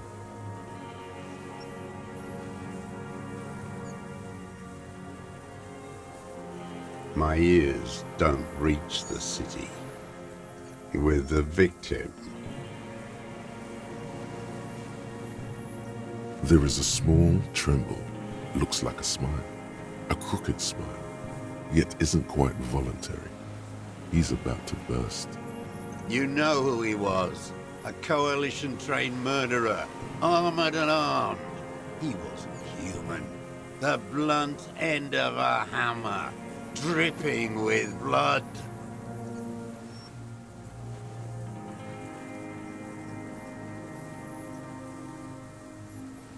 Beating us to the ground, moaning with joy. You hounds get so thorough when a company-trained killer dies. I haven't seen you on this coast for 40 years. You know, maybe I should have killed one sooner. got your attention. Now you stop beating druggies and prostitutes in your basement. Now you come to investigate. Not when they die by the hundreds. This is it. Shot him. Shot him. Say shot him, not killed him. Oh, the inhumanity. One paramilitary less in Revachol.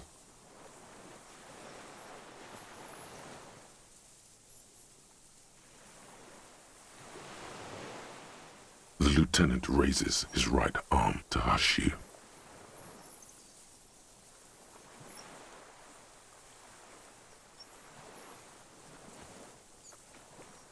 Hush. He does not need to be pushed anymore. The ball is rolling, while the lieutenant listens, holding his breath. I had them in my sights, both of them, him and the whore. I was breathing with them, in phase, and I pulled the trigger and flew on the air until I landed in his mouth. I didn't think I had a shot like that in me anymore. I did. I saw him kneel there with his mouth full of death, and that stupid look on his face. And his dick still in her. Nothing. I went to sleep. Next morning there were Maybells everywhere. The world was white, or what's left of it anyway. My last spring here. I knew the fascists would come to avenge their own. And so they did. Mr. Dross, are you aware you're confessing to murder? Yes. And you were looking at Dan, the victim and a young woman, having sex, through the scope of your rifle that night, before you shot him? The old man nods. Why? Because that's what they were doing. The motive. This is where the motive is going to come from. You can coax it out of him. The lieutenant's preparing the ground. I don't understand. Do you, detective? I don't understand this part. I'm always looking.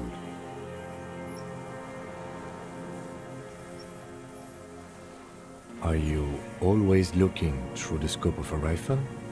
I'm just trying to understand. A rifle scope has the best magnification. Helps him see all the shit. And if you don't like it, then you pull the trigger? Yes. Think of it as a form of critique. He will not stop now. These dialectical materialist types never do. Exploit it. You got him going. Connect every little piece now. Wrap this up like a gift. Start with when he first saw him. It will give him a chance to ramble. 3 weeks ago, when the rich hag came in on her galley. Her honor guard came in tow. Joyce. He means Joyce.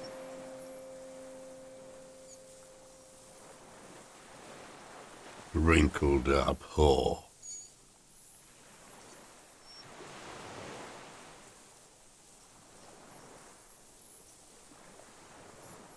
Lack sexual morals are a bourgeois ploy.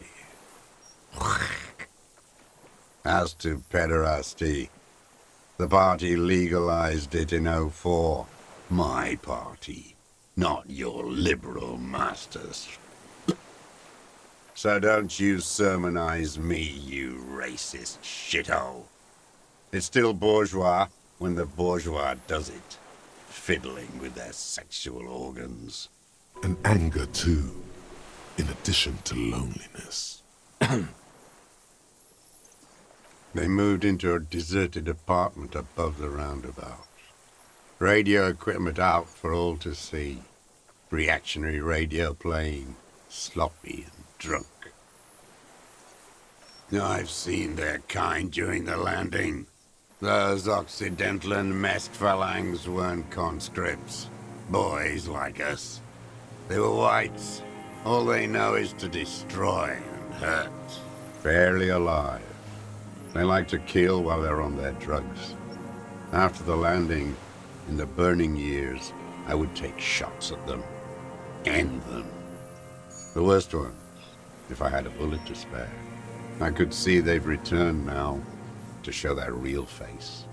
The face they don't dare show their bourgeois voters back on Mundi with their families and polyester clothes.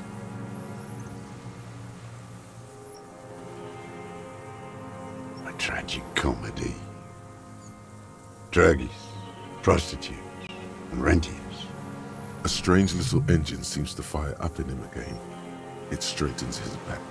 The familiar put, put, put of hatred. Specifically, the whole city is a charnel house, stripped clean and draped in neon. But Martinez is the worst. Because of the racists, everyone is a racist in Martinez. It's their favorite thing to do in the whole world, listening to race-themed radio shows.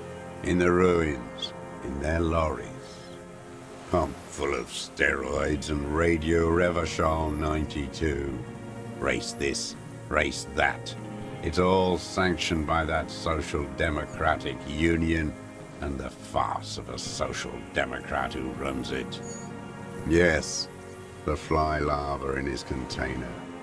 He let some nihilistic advertising yuppies erect a statue of Philippe III, a syphilitic murderer, on the town square, to spit on the working class.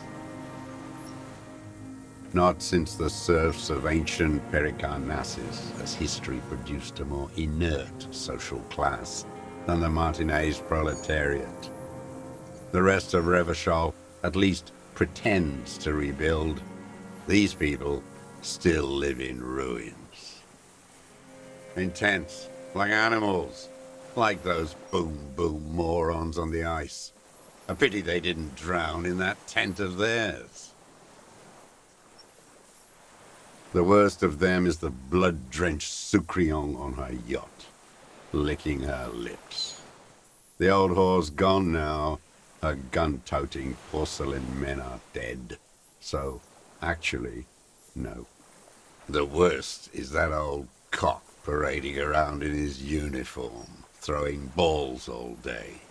It's not enough that the racists and liberals are dancing on our graves. The old loyalist ghouls still parade the ruins too. Every morning he's there, while the parasites he fought to protect are off in Ozon, or Coyamorang, or some other island they built their palaces on, feeding on drugs and having sex with their own children. That's all the rich really want. Sex with their own children. Throughout history, even the royal bloodline of the suzerain, it's all just an excuse for them to have sordid sex. At least that old cunt Frisell is now dead. We did good when we pushed him under that horse car. If only, in the 30s, those disco whores. The disco whores are too much. Hatred shuts down his brain's language center, leaving only a nonsensical sputter. There was something about a statue and nihilistic advertising agency people might be worth investigating. Ask about that cock on parade too. Make sure you get everything here. Syphilis is a disease Philippe III contracted in a whorehouse. The statue is an abomination. The bacteria entered his brain and made him squander trillions on sparkling wine, cocainum, and monuments of himself. His son, Philip IV, the insane, contracted syphilis in the womb. That is technically possible, although Philippe III was not actually syphilitic. He was just mad. And he still went on to govern Revachol for 25 years. We lost 2 million lives toppling that mode of government. And those grotesque statues, too. Hundreds of them. What a keen remark. Yes, it is, isn't it? It's still there. Do you know why?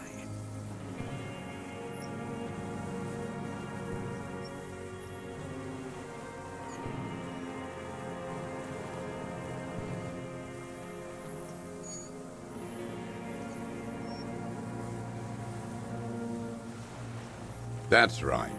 Some advertising cockroaches erected a cynical deconstruction of it. We tore it down with honest, working-class plastic explosives. And there it is again. Art is a bourgeois establishment. It's an affront to humanity.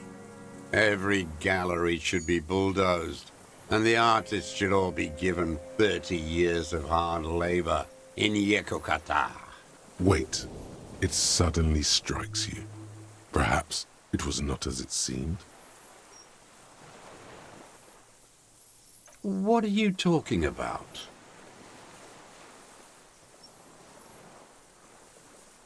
What is this madness? The lieutenant, too, has cocked his head and is looking at you with a strange expression. So you're saying it's a communist monument now? Not only.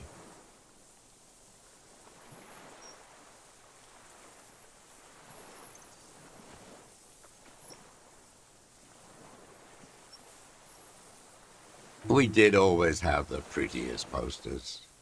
Maybe you're right. That is how dialectics work. But understand this, art is still a bourgeois institution.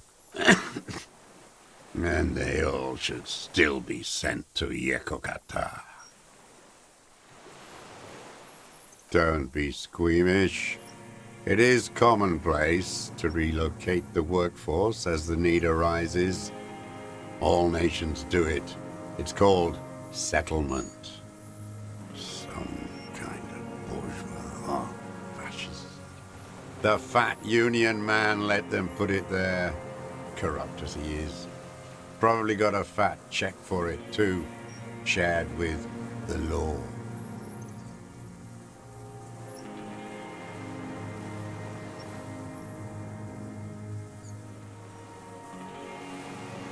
Every fucking morning for 34 years, throwing that ball. One ball against the other. I've always loathed that game. That is not a working class game. I don't care what they say on Radio June. Royalist ghouls played like it was life itself. Click, clack across the water each day. And that uniform, like a parrot plumage. I won't even mention that he's a traitor to his race. A Patank maniac race traitor. I remember him. I remember him from La Noce. Not him personally, his make and model. There were tens of thousands of them. I thought we took them all out before the liberals came to their rescue. We missed one, that one. There doesn't seem to be a single person under the pine today. Not even Gaston. Alone. Fat and plump, like a pheasant. Just begging to be popped off. Please, Mr. Dross, shoot me. He whispers with such predatory hunger. It borders on longing. Not yet. I like to look at him strut around, place the crosshair on his medals, right on his face, and just fiddle the trigger. Think about it. Let the bomb melt in my mouth. Save the treat for later? He is a juicy bonbon, that one. A real treat for the black day. The blackest. When I put that gun in my own mouth, I think. No, don't waste it. Put this lead in that cock, Rene. For the boys he killed. And then I look at him throw those balls, and I suddenly feel better. I even hid one bullet, so I'd always have one for him. Haven't seen him around lately, strutting around. Must be down with arthritis. I hope it hurts like hell. I hope he sweats blood. Hearing it may destabilize him. You sure you've gotten everything from him? Yes, of course. Must be passing a kidney stone. I hope it's excruciating. At least it keeps him from throwing his balls. He seems relieved. Could he have been worried for him? He reminds him of himself. The same hatred. The same. You try to think of another thing, but no. It's just the hatred. They are veterans of the same war. Somewhere west in Coal City, his enemy is lying in a dark room on a metal slider. In Losser Municipal, like he will too. Soon. Half of the war between these men is over. With an agitated gait, Satellite Officer Jean Heron Vichmer paces the jetty. 22 kilometers east in Martinez. What could he possibly be doing there for so long, he says. Police work? Patrol Officer Judith Minot replies, with a tinge of hope in her voice. Tinge of warmth, too, against the cold air rising from the water. He's drunk, she thinks, and we all know it. Still, she's just trying to see it in a generous light. Another hideous disappointment. Unions are the real enemy. The true enemy of the proletariat, placating the masses. Disappointment, so personal. He displays a familiarity with the union's top brass. That deformed toad? I wouldn't expect him to wipe his own ass. I mean, the brains of the operation, the smart one. That mobster toad couldn't run a shithouse. He has no political education. His twin, Edgar Clare, that one's been to one of those East Revachol universities. He talks a big game about uprising and alienation and so on. He's been sweet-talked by this Edgar. They must have met in person for such animosity to have developed. You can't live alone. The Clares wouldn't miss a man hidden in their own backyard. Not all this time. Nothing happens in Martinez without them knowing. Of course. Maybe the Clares asked him to. Don't go straight for the kill. Exhaust everything else first. Soften him up. I haven't approached anyone. I hid. It was Edgar who came to me. How did he know you were here? He didn't just stumble in like an oaf. He figured it out. Some kids told him about a monster on the island. I told you, he has brains. Stepped right off the boat and walked down where you came. I even kept the door open for him. Thought he was a man of the left, wouldn't rat me out. I was right about one of those things.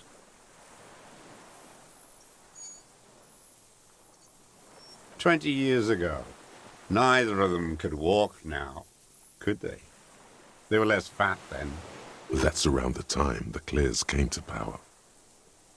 Edgar did the talking. Paid his respects like I were a fossil in a uniform. Offered platitudes about the struggle. Flaunted his pink degree. Even quoted Marzoff. Never trust a social democrat who quotes Marzoff. Oh, and charity, too. They love their charity. Offered me blankets and social housing. I still have the gas cooker he brought. Let me be here. The ZOC is an unlawful successor of the Commune of Revachol. We took this fortification from the Loyalists. Even the Clares understand this. They let him be here. Understanding was a courtesy. But why such a courtesy?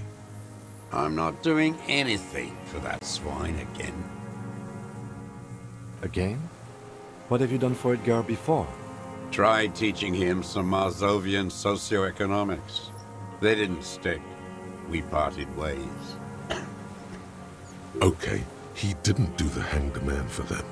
But he's insinuating something. There is more here. You can feel it. He was not outright lying, but almost.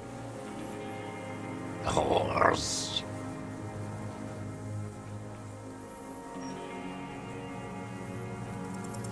The connection comes to you like a splash of cold water. Dark, cold water. He acknowledges it. Here we go. A twist behind the dark bend. That bourgeois cow. Tiffin Holly was her name. Licked the rich man's hand every time he came to town. Never seen a labor leader so hot on mutual cooperation. And money. She liked that too. That Holly was a real bridge builder and a deal maker. Bordering on sentimentality, it drips out of him, tempered by something familiar to you. A familiar rage. She was, and she was real soft on those money men. Had a Barbara Muskova bag over her shoulder that she liked to bring to work. Called in, they say, on the eve of battle. Ran away, vanished like a piss stain. No, that's not quite it, is it? Did she? They say her daughter called in, not her personally. But that wasn't really her daughter, was it? No, I guess it was not. She couldn't make the call herself. Here it is, the bend in the river. Because she was dead? Just say nothing. The cow caught a bullet in her right lung. Fell into the canal grasping her tit and drowned. Or bled? Hard to say. It was a sloppy job. And a moving target. She was going home, waddling. Dressed in yellow. Drunk like she often was. The ruins were black around her, and she had a yellow leather bag under her arm. She tried to cross the canal, heading home to Grand Couronne or Betancourt, someplace like that, where they build those new bâtiments for the people who flourish in the hell around her, and the ruins.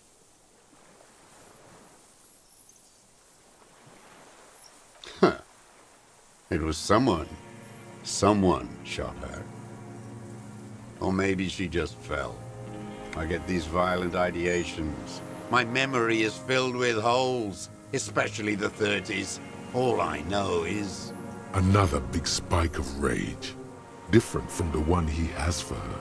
nothing changed. Not in the material base, not in the hegemony. There was no uprising. Just words. The Union fizzled, sogged. Nothing came of it.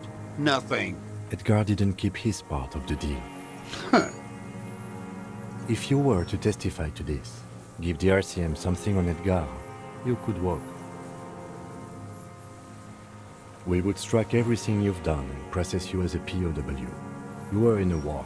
You were on assignment. We could even extradite you to the Samaran People's Republic. A degenerate worker state. Go shit. No, thank you.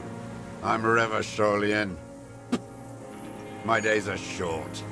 I will rot away here, in a moral intern cell. I will not testify to anything. I saw it happen, and I liked it. That's all I have to say. I didn't live and fight for 40 years to end up as a collaborationist.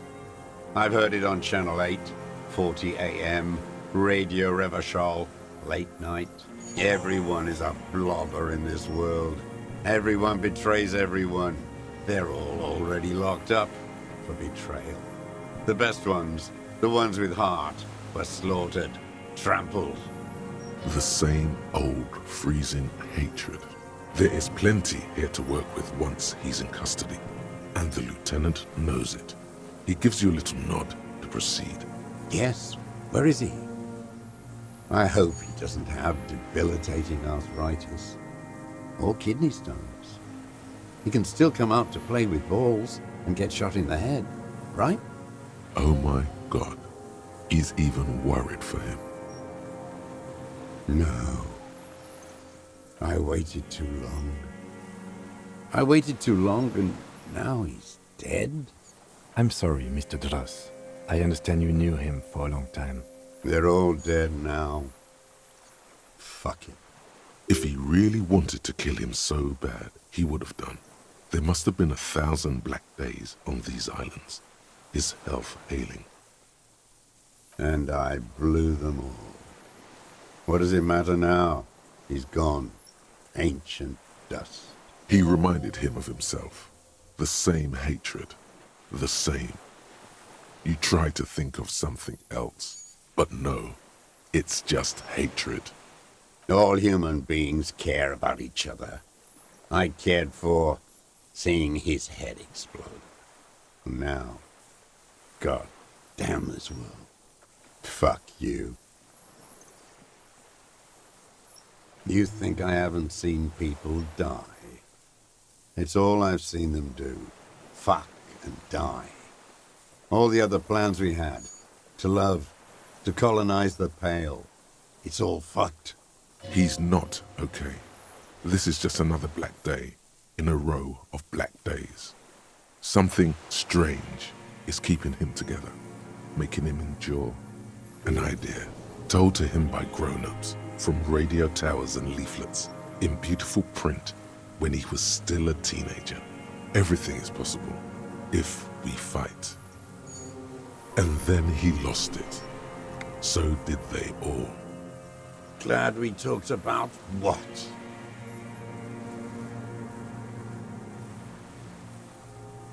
Them. Fucking. I didn't like that. Jealousy is a reactionary concept. I didn't like the Reaver enjoying himself. Drugged out, soothed in the arms of a young woman. I wanted him to die so he could not enjoy life anymore. For him to stop reacting to stimuli, to be broken off from the world, cordoned into darkness. And I wanted to see his head explode. That too. She should know better than to hold a child murderer between her thighs. I knew he'd be there for one more second, writhing. That's all it takes for the bullet to reach his head. Now that I think of it, I wasn't aiming for his mouth. I wanted his brains to spill out on her. But you can't have everything. This man has seen past her, like you did.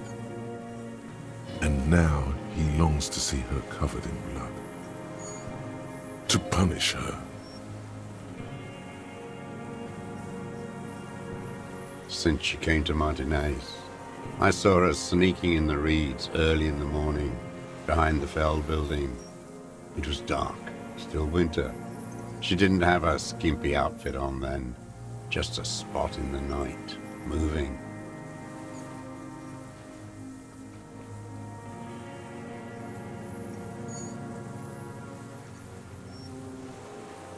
Past the Fell building on the coast? What was she doing there? Hiding something in the water. She had a fag after she'd done it. I was up in the ruins there. She couldn't see me, but I could see her, smoking. She was nervous, but not scared. Her passport and ticket to Villiers. And from there to Cachet Brut. In the free state of Semonine, hidden away at the edge of the earth, near the Pale. After she was gone. Did you keep what was in it? When we found the submersible, it was empty. No. Why would I do that? I didn't need tickets to Villiers.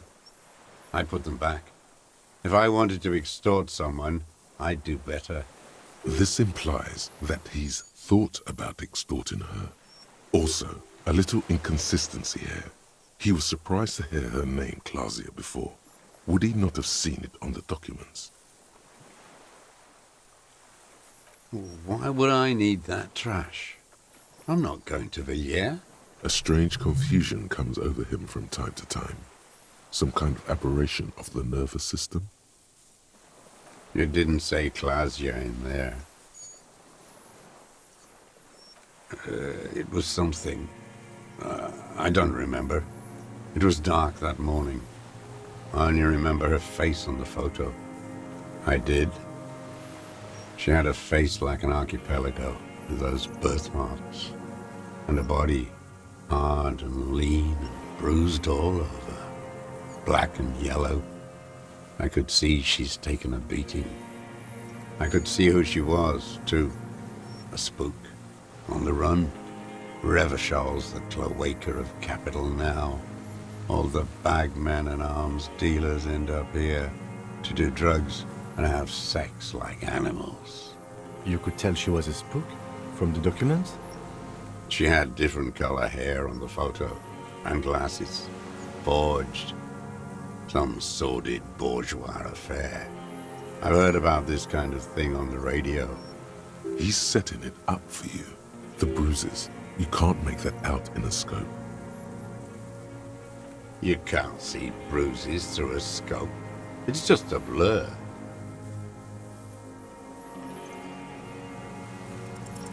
It quickly comes to you.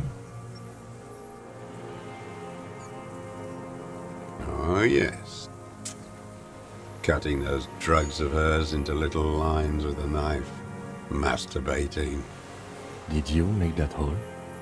With a clip-point knife. Good for listening in, too. For hearing the moaning and the snorts. Like that, too? Yes. Bending like a bow against the glass.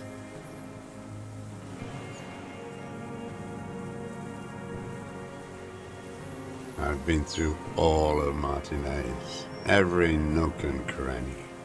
Yes, that too. The things they did in that little room. What she'd do to feel good. Funny the way light works. You turn it on inside, and it gets so dark out, you can't see a man looking in. I learned that in the 20s, when they were still hunting me. I've seen people do some shit, but... Those two took the cake. You hear the familiar scribble of the lieutenant's pen. A quick glance at you. One more loose end down. We're doing this, detective. How did you get in there? The hidden pinball workshop. I can just walk in there now after a good wash. I told you, they think I'm an antisocial. Closing hour is a good time. The kitchen's empty.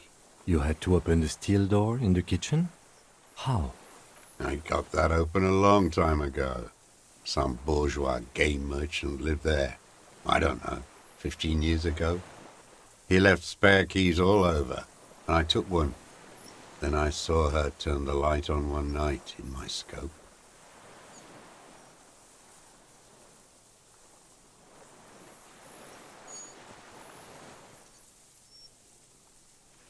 She practically breastfed that man. You wouldn't believe the things she let him do to her. You stare at them too.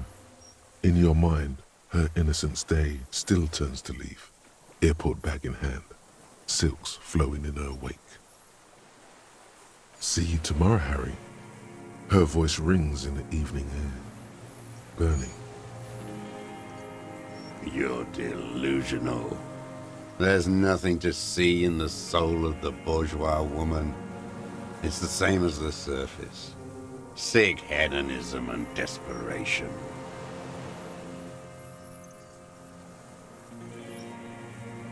No one gives a shit what you think. You and your cronies kill 10 working-class men a day. I've heard the statistics on Channel 8. Sheep. You stare at them too. In your mind, it's no good, Harry. Her voice rings in the evening air. It smells of burning buildings. The world is insane. There's nothing to hold on to. Only this. It's not enough. The coals of his eyes glisten suddenly, like stones dripping with water. Is he crying? Man needs to feel something else. In this fight, it helps if you have your eye on something there. It's weakness, I know.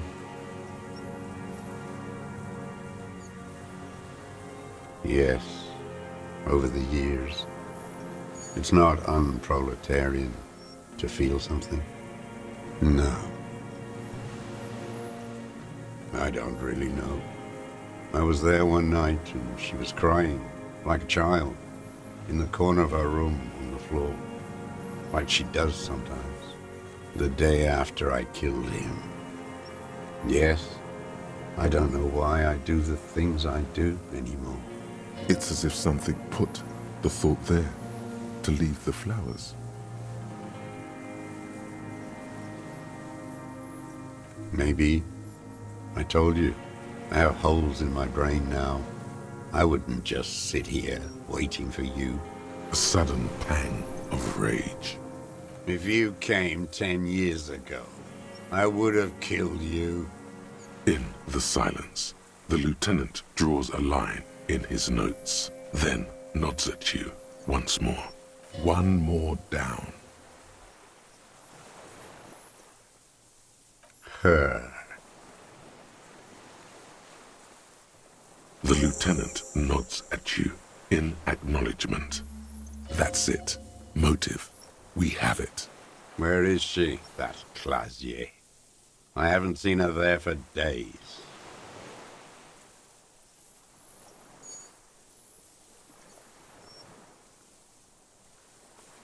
Gone. I knew it.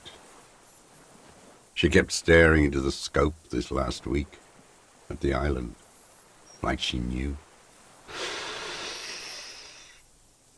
She'd look at night, crying or smoking on the roof, staring right into me. It doesn't matter. Midtown, across the Bay of Rivershell, the oceanic wind washes 40-story towers.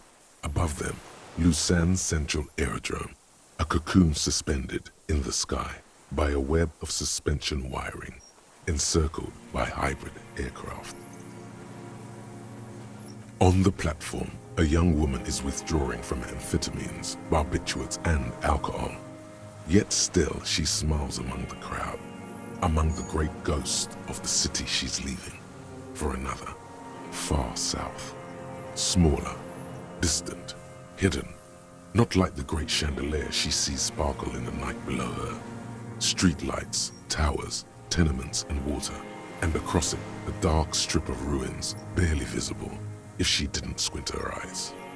There, on a dilapidated jetty in a nameless village, 2 police officers and 1 special consultant look across a narrow strip of sea. The ruins of a seafort stick out of the water, built by Philippe II, reappropriated by the Commune, then lost in the landing. He's there, doing what exactly, I don't know.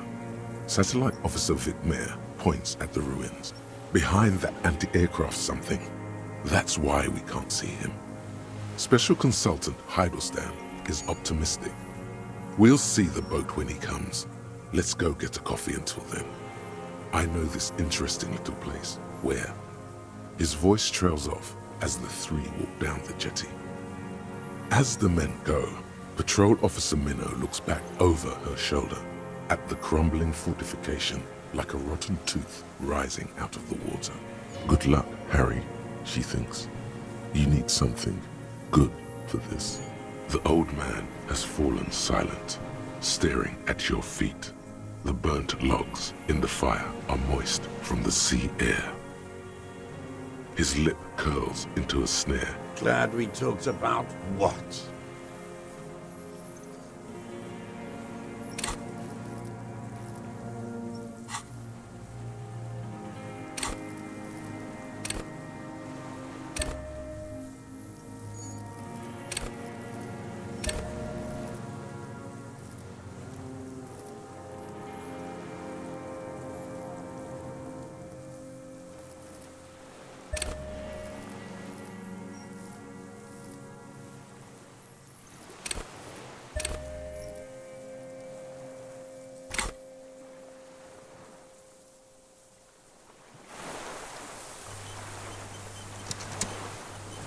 The old man stares despondently at the logs.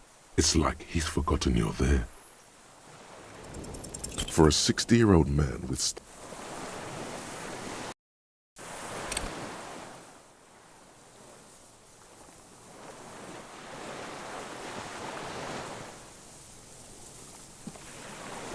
The old man stares despondently at. For a 60-year-old man,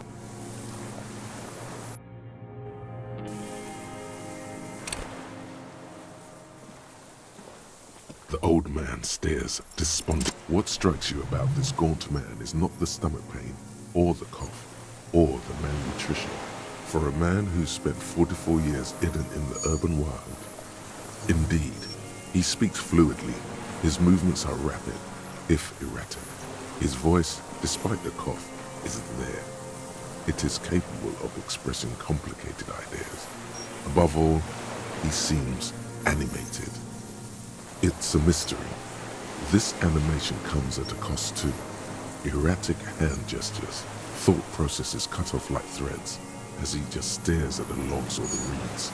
He also suffers mood swings, bubbling to the surface, unconstrained by his nervous system.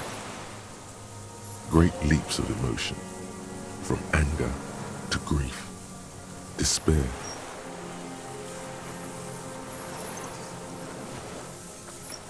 Perhaps, but his seems more than that. The inner turmoil takes unexpected turns, as if forced on him in a way. In summary, you sense some underlying neurological disorder. You've seen demented people before. This feels similar, yet different. When his thoughts move, they are lucid, keen even, not senile. No, I'm not okay. I shit blood, and I'm surrounded by insane people. There it is again, erratic hand motions, bouts of rage, and the stomach thing too, of course. What? But you said I would be taken to the... This terror is the sum of all the uncontrollable movements and mood swings he's been exhibiting. The wind picks up. The silence on the water is broken all around you. Little shivers of waves appear. The lieutenant continues, like an incantation. Your Wayfarer rights have been suspended. Information provided to the officers on the scene will be used against you by the prosecution. You will be given legal counsel within 1 week and must face court in 44 days. Do you understand? Do you understand? But... No, I don't want to. I have to stay here. He's sweating. Beads are forming on his forehead. Your confirmation is not required, sir. Now onto the boat. Not really. We could escort him to the pier, then either one of us can take him inland while the other stays here, but... But then, who watches him while you're coming back here? You come back for me? How about I go and send a boat back for you? What is this farce? This is a fucking farce. I can't. Something is happening. Stop. Lillian. You could ask her, maybe.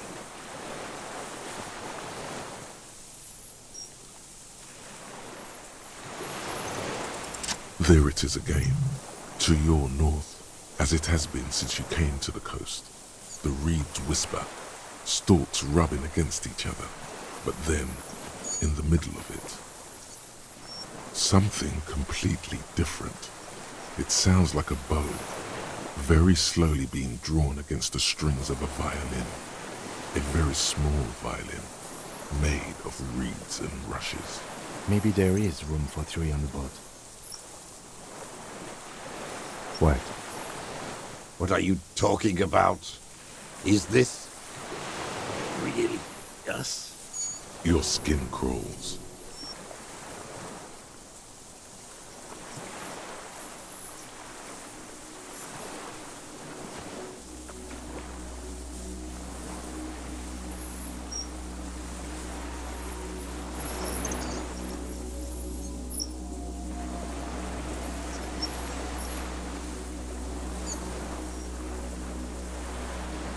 A delicate tangle of arms and legs unfolds from the reeds, limb by limb, to then just stand there, moving its scythe-like arms in ghostly silence. It's still there, an unfolding mechanism of reed-like chitin, hovering in place. What are you talking about?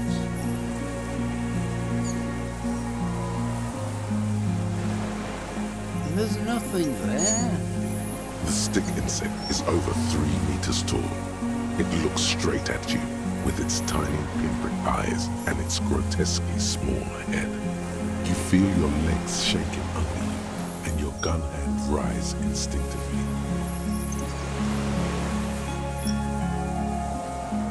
Tell me what you see, damn it. I can't make out one small thing in the reeds. I can see it. 4 simple words, thank God. If he can see, then you're not insane. What that means, it's really there, spinning slowly, in absolute silence. Its limbs long and slender. Be very, very careful.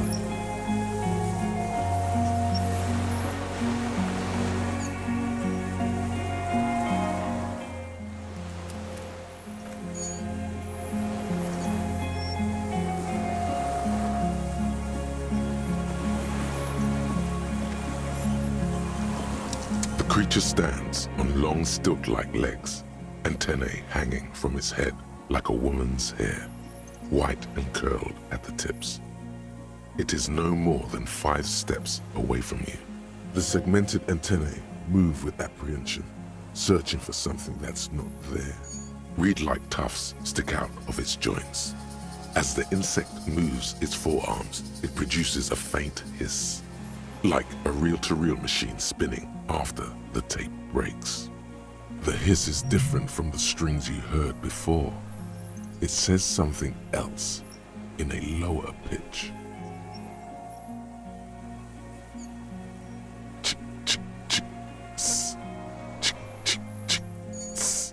Be afraid. You smell wrong.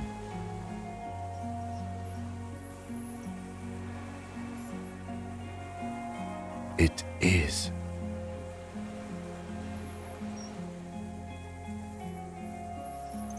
You glance over your shoulder. The lieutenant holds a piece of milled aluminium. He begins to pull it open, extremely carefully. It's the camera. No, the flash will scare the creature off. Warn him now. We need a photo. No one will believe us. From the corner of your eye, you see a sudden cascade of motion ripple through the phasmid's limbs. A series of ultrasonic clicks fills your ear. I am not palatable. Do not eat me. I am afraid. I won't be one of those fools who didn't take a picture. You see the phasmid turn to him, its mandible antennae reaching out. Its motions are quick, sudden. Understood. Of course. The spindly mechanism turns itself back to you, its antennae taking their measure of the air, slowly.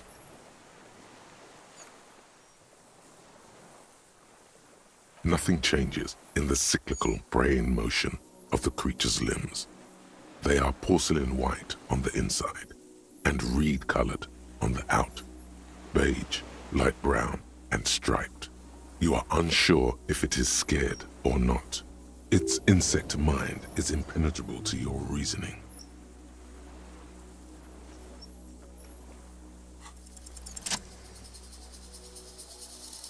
Slowly, with your breath held, you take 2 small steps toward the phasmid. The creature lets out a series of ultrasonic clicks that swarm around your head like swallows. Like laughter, a sort of happiness. Sweat drips from your brow. Soak in your chest. You reek of it. Your chemicals. Hissing and clicking, it extends its mandible-like antennae to greet you. You're right below it now, looking up at the colossal chitin of its white limbs. The head of the creature is crowned by reeds, and its eyes are like small droplets of water. The insect stops its stridulation, seeming to observe you. Below its crown of reeds, little pinprick eyes detect motion, glittering. The world stands still around you. Suddenly, there is silence. No, stop. Be afraid. As you do, the invertebrate comes to life, its limbs moving independent of each other, as if each has a mind of its own. They are white, like stalks of porcelain, knitting above you, praying to you.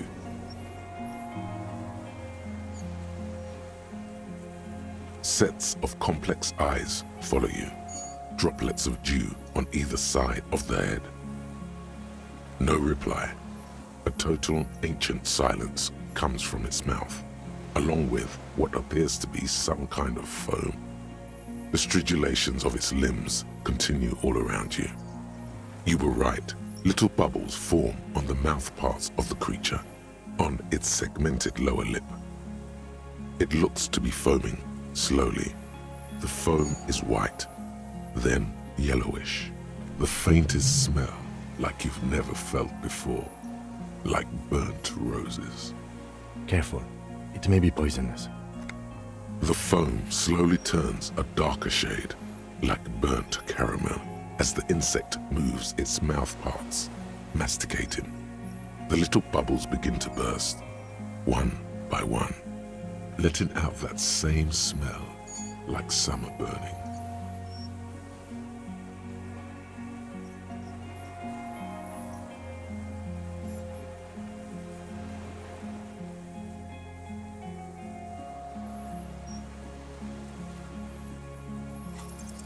I exist.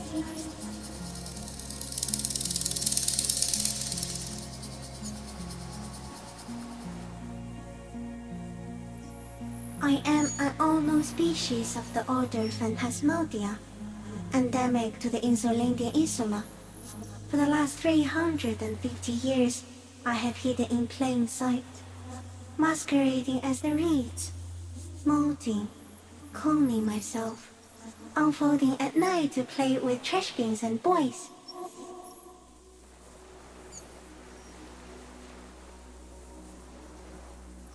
It may have unknown, dangerous biochemical characteristics that help it maintain its camouflage. And went unnoticed by the first settlers and the land surveyors of the suzerain. Also, by the soldiers of the revolution and the officials of the occupation. Even the Samanese islanders who came here first, but did not stay, have not seen me. I have stayed hidden through 4 forms of government and 2 scientific revolutions, until I was accidentally discovered by a detective of the citizen militia in Rebojol, district of Martinez, March 51. No, you are awake.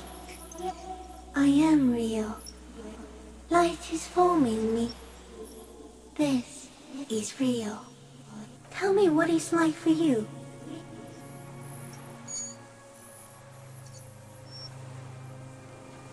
Yes, holy is the Lord of hosts, and all the earth is filled with his glory. Now, I will tell you what it's like for me. For me, it is a series of half-lit images, a kind of darkness, being intruded upon, transient, dim, moist, shapes of plants and animals, and internal sensations. A swarm of sounds, tiny vibrations on the inside of my forearms, all speak of complexities totally beyond my understanding. I am at the end of a narrow funnel, weightless, so light, it only feels like something to be me. In truth, perhaps I'm nothing. I certainly do not have a soul, and if I did, it would never ache.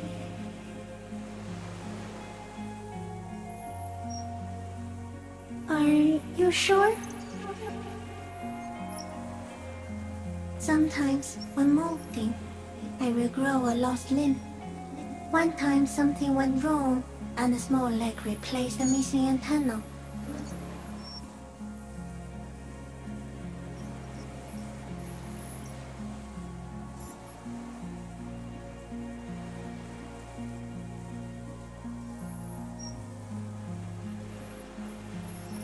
Yes, the leg tried to move around independently, making it hard to walk.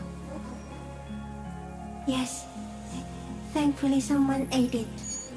The next time I molded, I grew an antenna again. So am I. I was born to detect sucrose rewards and semiochemicals. What were you born to detect? He's in a bad state, deteriorating fast now. He thinks I am beneficial to him, but I am not. I only quicken his deterioration.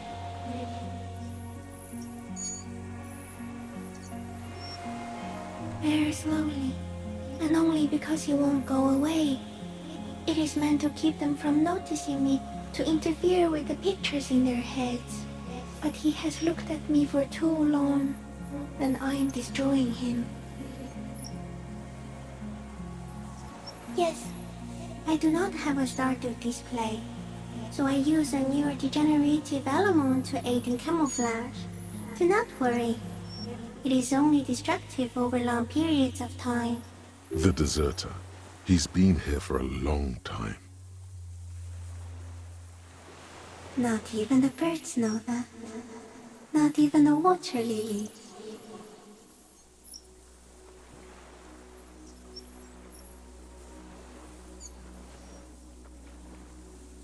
You can also eat it. If it's a leaf, you can put it in your mouth. Yum yum. Or read. Wait, so... Yes, they don't mind. Yes, I once cloned myself and ate the little ones. It was winter, and I woke up at the wrong time. It was an accident. Not even the birds know that. Not even the water lily. I think we should eat it. If it's a leaf, you can put it in your mouth. Or read. Yum yum. Wait, so... Yes, of course. The 3 meters tall stick insect would be offended. No, you are. The moral of our encounter is, I am a relatively medium life form, while it is you who are a total extreme madness. A volatile simian nerve system ominously new to the planet. The Pale too came with you. No one remembers it before you. The Nidarians do not. The radially symmetrics do not. There is an almost unanimous agreement between the birds and the plants that you are going to destroy us all. It is a nervous shadow cast into the world by you, eating away at reality. A great, unnatural territory. Its advent coincides with the arrival of the human mind. You are a violent and irrepressible miracle. The vacuum of cosmos and the stars burning in it are afraid of you. Give me enough time, you will wipe us all out and replace us with nothing. Just by accident. We suspect it will be something like the oxygen holocaust that wiped out anaerobic life 2.6 billion years ago. when organisms first started breathing, only much worse. Instead of air, you exhale thoughts. There are no trees that eat thoughts. Everything your eyes touch goes back there, behind the nose mirror. What if you blink? Are we still here? Please don't blink. What if he misplaces us all one day, or just forget?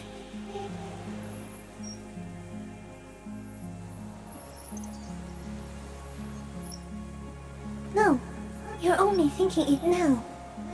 This is a revelation.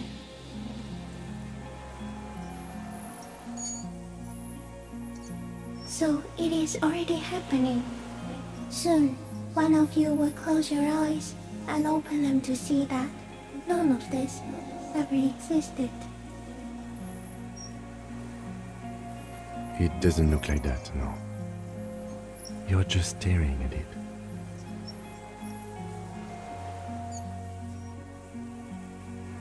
Okay. Is it somehow related to the case?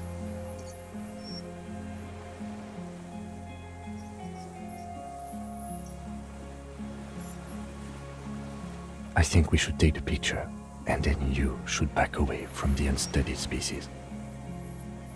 No, the pale too came with you. It is a nerve. You're a violent, which is Instead of air, you exhale. everything your eyes touch goes back there, behind the nose mirror. What if you blink? Are we still here? Please don't blink. Simian Butcher. Soon, one of you will close your eyes and open them to see that none of it ever existed. No, there is one more.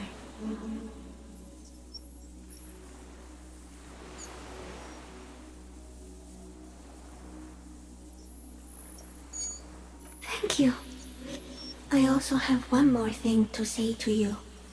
That woman, turn from the ruin. Turn and go forward. Do it for the working class.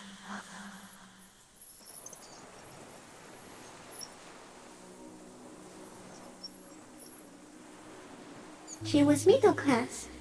It doesn't take a 3-meter stick insect to tell you that.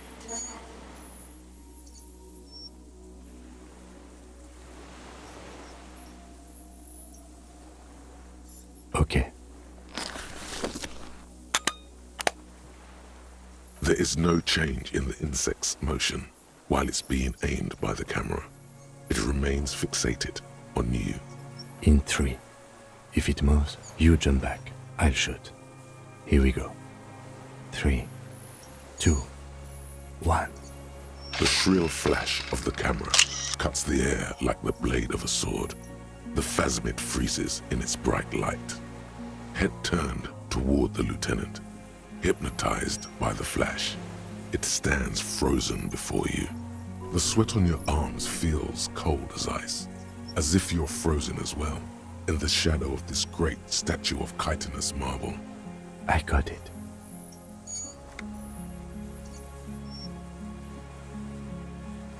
Immortalized for all time.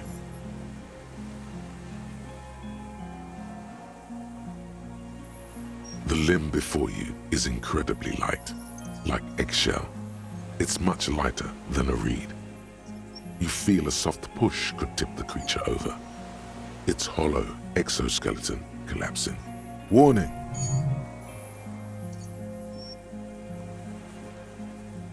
A sudden shiver passes the limb. Looks like the creature is awakening, wave by wave from its stupor. Some sort of countdown process is happening. That's all you have time to think. The antennae hang from a great height.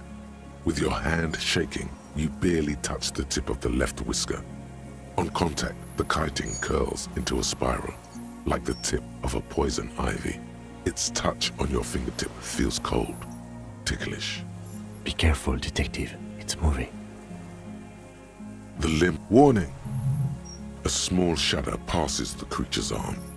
High above you, its black pearl eyes still glisten, mesmerized by the light passing its nervous system. There is some kind of countdown happening as it slowly processes the overwhelming brightness of the signal. The invertebrate is regaining control. The stimulus overloaded it. It's passing like an extended moment or a gallstone. Another shudder pulses through the creature's limbs. It jolts back to life, like a record continuing where it left off, in a swaying, praying motion.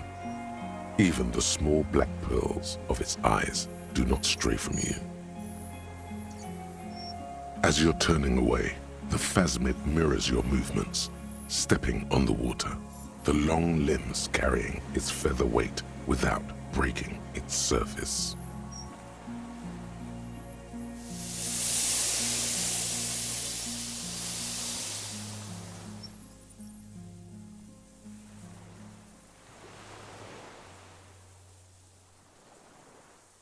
And just like that, it's gone, skating away across the sea's calm mirror like a skipping stone, leaving nothing but circles on the water.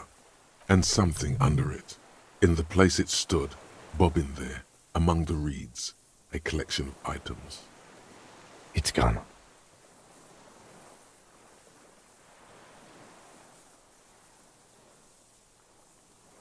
Apparently, yes, like a water strider. Only, I've never seen anything like that in my life. Looks like a nest of some sort. We should have a look.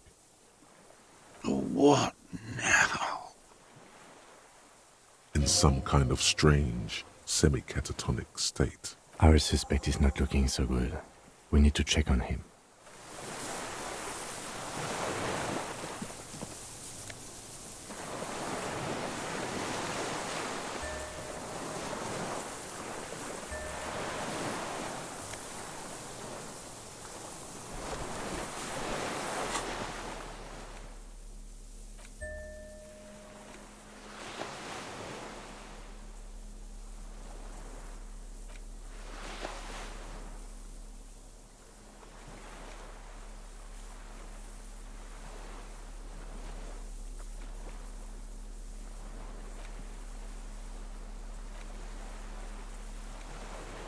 This passport, issued by the Sovereign Republic of Oranje, is issued to a black-haired woman called Katarzyna Alazie.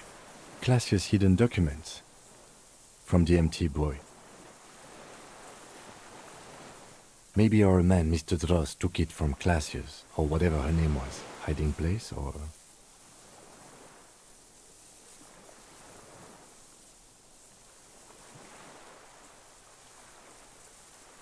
Like a magpie? What a coincidence. Then it would also have collected the other objects, which would be highly unusual. By now, the lieutenant has accepted your unusual methods. I can see how the helmet could wash up on the island. And the scope. Maybe Mr. Dross lost it. But to seek this out would be very unusual behavior for an arthropod. Would it?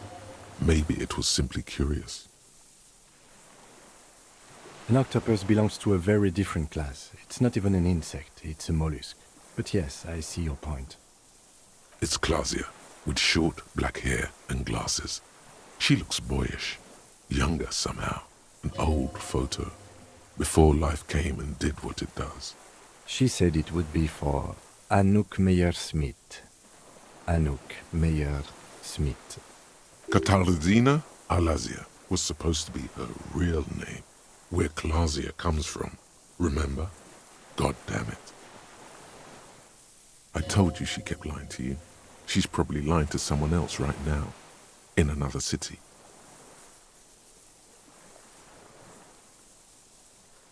Yes, somehow she managed to lie to us, one more time. In a way, she's still lying to us right now.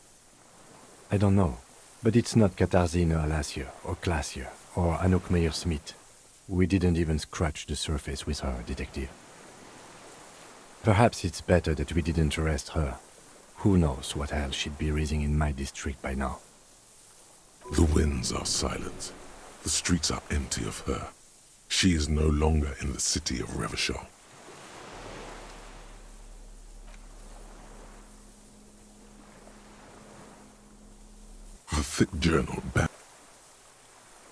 The thick thick journal bound in brown leather is full of candor and dye.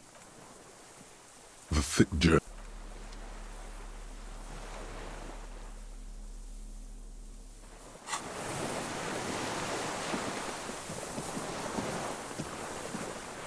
What is it? What do you want from me? I can't go. Something is very wrong with him now. See? Mr. Dros? The man does not respond. He keeps staring, black eyes glazed over and bulging from their sockets. His gap-toothed mouth shaking with fear and longing. A light shiver passes him, followed by nothing. His hands are trembling, and he breathes slowly. He's going into some kind of psychomotor immobility. The good news is, this solves our transportation problem, doesn't it, Mr. Dros? The trembling mouth appears to sigh. Between this and the broken tire he's used for a boat, I think it's safe to leave him here, while we go and get help. It will need to be medical first, I'm afraid.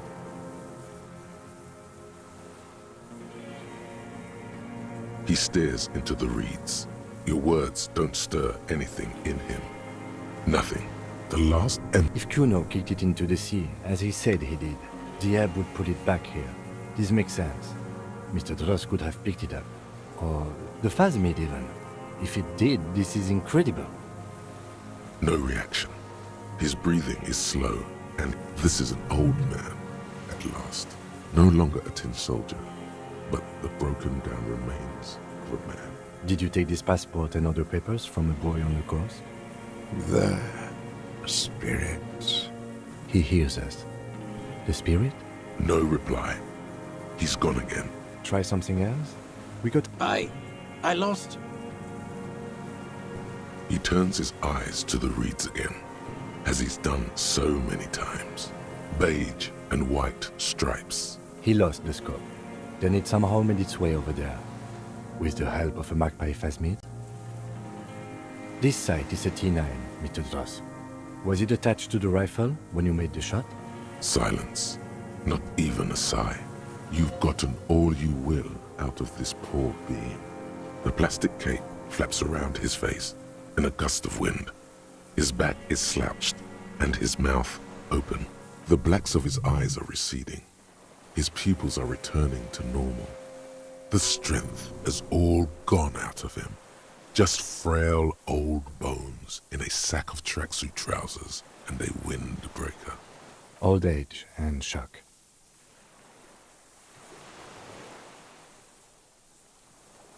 Yes, the arrest and the appearance of the Phasmid, the combined stress.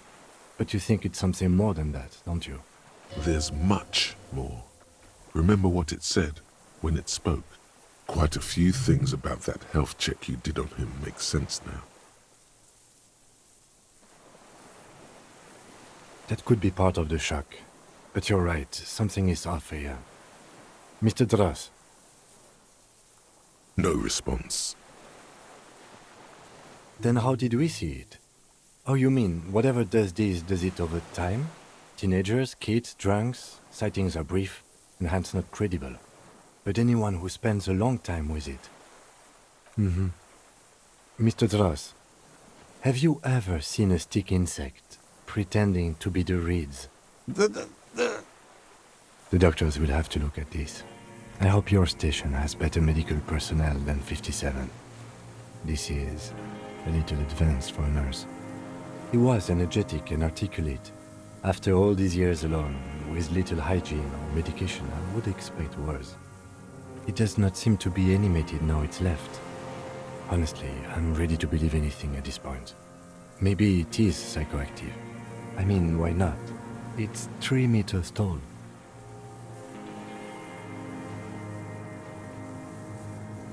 You mean pheromonal?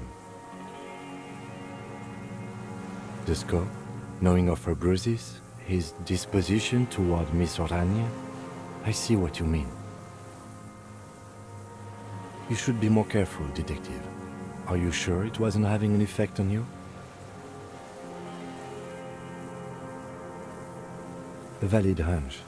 Long-term exposure to something like that could be neurodegenerative.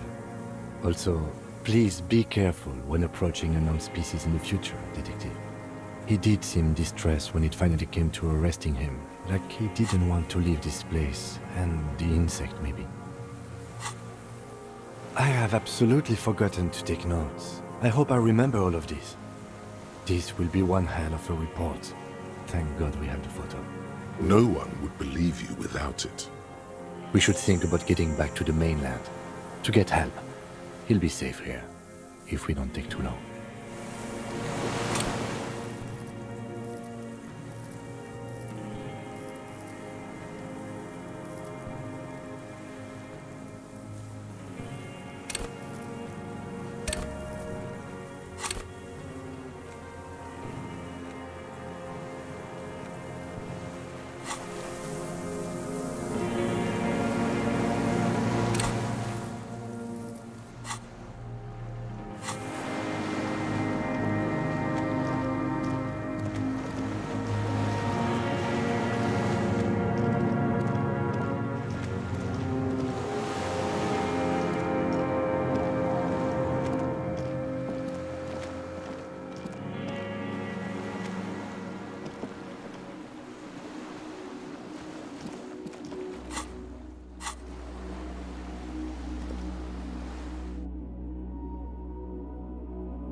The skiff is swaying on the waves by the dock.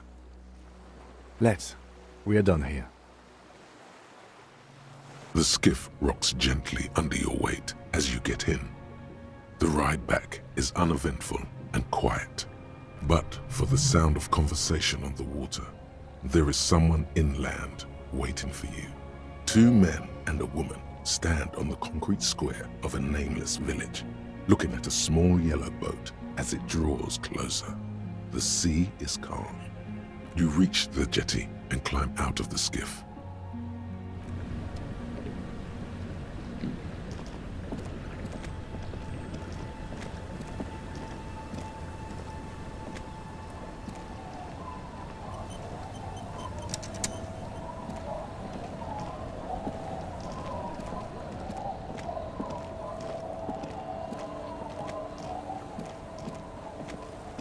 Look what the tide brought him.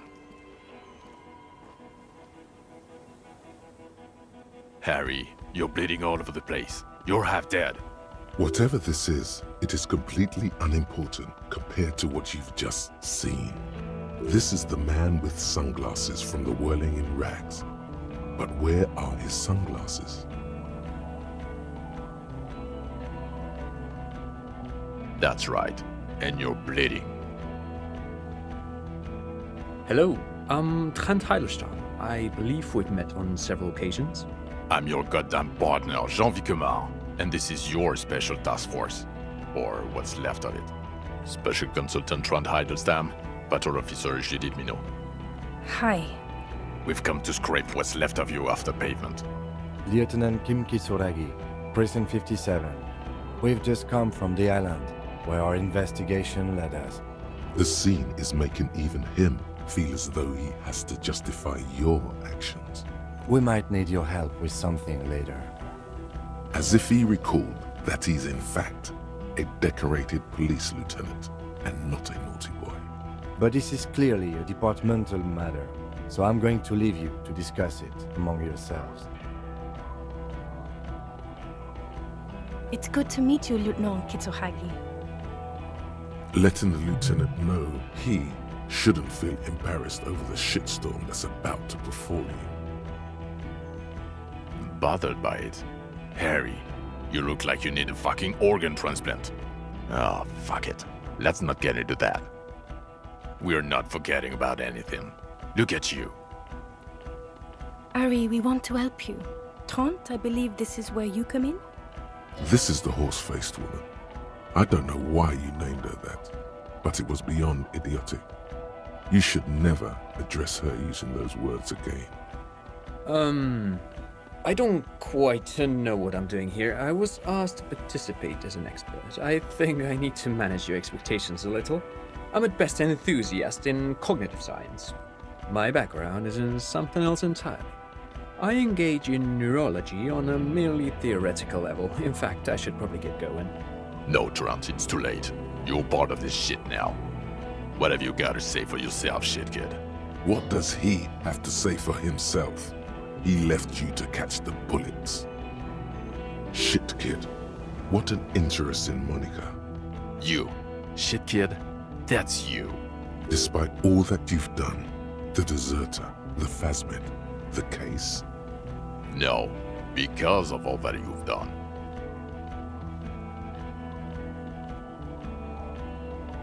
Guilty as charged. I heard you'd lost your mind and your memory. I wanted to see if it was true. And it was. Good work, Harry. You're insane now. There's one less person for me and everyone else to rely on. He was too sarcastic for you to realize who he was.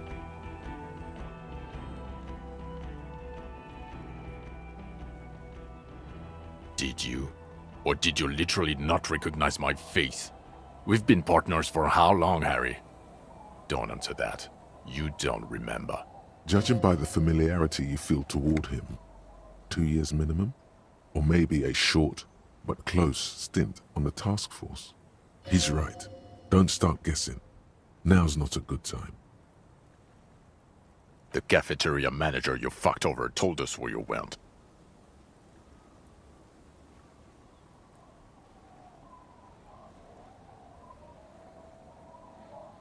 Strange.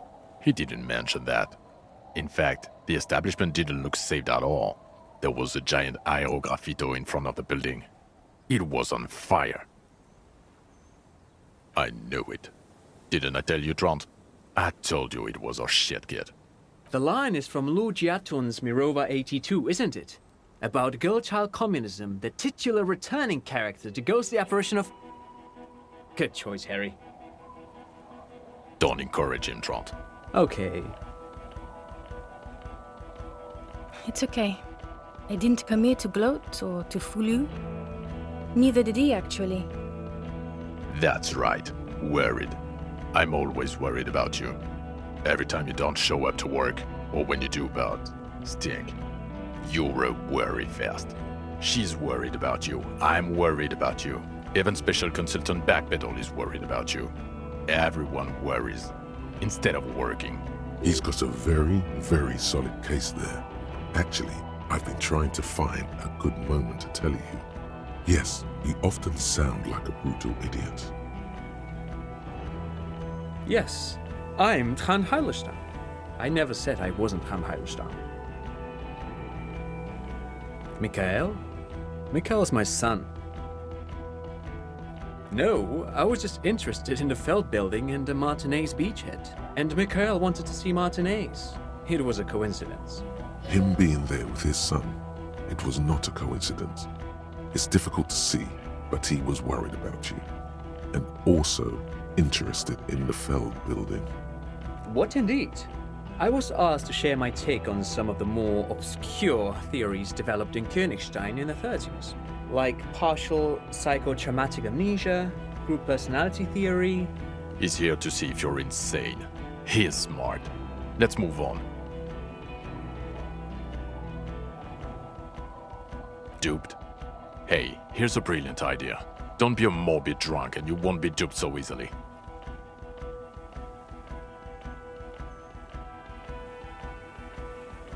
Yes, I'm still Kim Kisoragi, still a lieutenant from Precinct 57. Still caught up in this crossfire, too. Yeah, Major Crimes Unit. under Lieutenant Dubois and Vicomar. Ring any bells? Refresh your memory? It's a goddamn major crimes unit. There's you, me, Jude, Tron fucking Idlestown, and Guillaume Baby. I'm technically just a civilian advisor. Oh, fuck you. You're part of this shit show. Oh, that's an interesting story, actually. Guillaume Bevy is a police reporter who joined our team. He was really good. Then he left because he lost faith in your ability to lead the unit. Other people have left too. Good, smart people. People we won't get back. Only me and this really patient patrol officer are still here. And Tron because I'm forcing him to stay. Is this Guillaume Bevy blonde and partial to sunglasses? See? There. He's getting it. I was impersonating him. Look at me, I'm G. Bevy.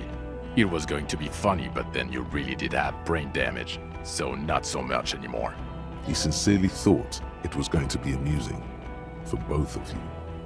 Do? It's a major crimes unit. We cleared the desk of cases so Precinct 41 doesn't look like the worst station in town. We are shit tier now, Harry. Because of you. They're your posse. Or what remains of it. Hand-picked. Hand-lost. The 41st isn't...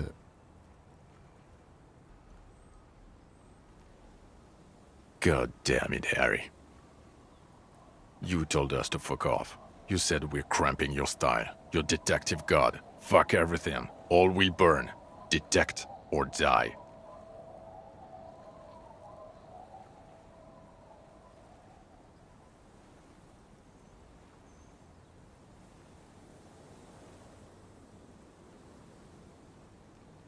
Oh, you think it was cool you saying that? Aesthetic somehow? You were crying when we got here. Breaking things. You said we were going into the abyss. None of us wanted to see the abyss. So we fucked off. Like you told us to. The bells aren't ringing because you have brain damage. Trant, this is where you come in. How bad is it? Well, he doesn't have visible tremors, he talks without slurring, he can drive a boat, he's standing, reasoning. All good signs, but complete retrograde amnesia, episodic and semantic. Meaning, you forgot both who you are and the definitions of money, Isola, pound, and so on. As displayed in the station call, our interactions with him, and I don't want to be a snitch, but also mine with him before when Harry did not seem to know who I was. It's all very interesting. Interesting? Yes, interesting. I have my theories, but I would like to hear Harry's thoughts first. Harry, what do you think happened to you? Neurologically, psychologically, and why not socioeconomically? Not when you phrase it like that, but I don't think critical theory. I know everyone thinks this is far-fetched pink academia. What? He lost his memory because of capitalism? No, not like that. I'm not talking Vredefort school here. But Harry, I asked you, what do you think happened?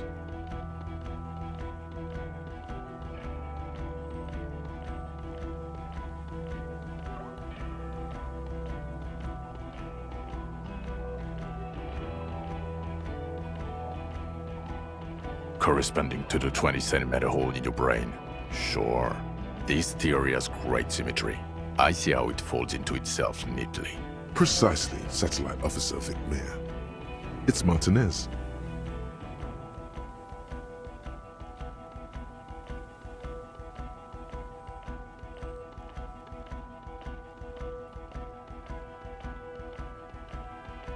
Crabman is an unfortunate choice of words, but I was there.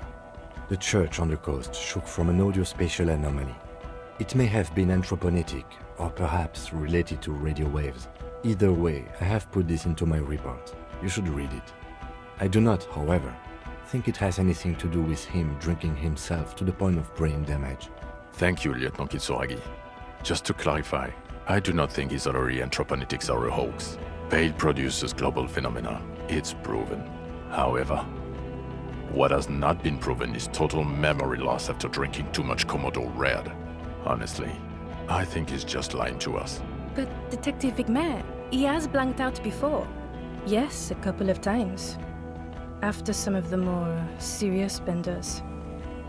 One was after the two drunks case, the other when we looked into that mural. So you don't remember not remembering. Beautiful. Interesting. So at first he dipped his toes into it, prepared. That's where he would have gotten the idea, yes. Practice. And then he used alcohol to get there, so to speak. What do you mean? Well, here's my theory.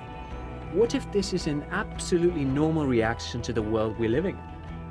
What if this is not a significant anomaly at all? Something to be explained, approached as a defect?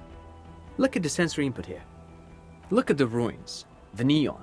Listen to the radio, the multitudes, the people. Live here for 40 years. As a police detective, he's like a magnetic reader on the world tape, to borrow a known metaphor. Harry's been pushed flat against it. Total input. Hardwired to the free market. He just needed for it to end. Okay, Trent, thank you. That's absolutely meaningless. I'm glad we brought you. Will he or will he not be able to work in the major crimes unit? Is he a cretin now? I want to know that. He's not a cretin, and he is able to do work. If not in his previous leadership role, then as a line detective.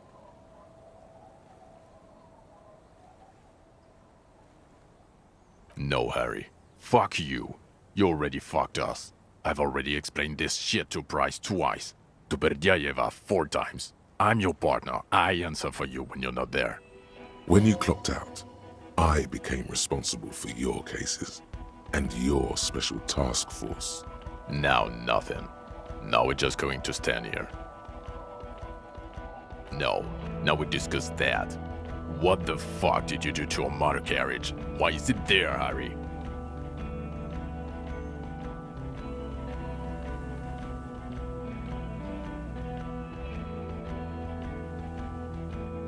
Ha ha ha.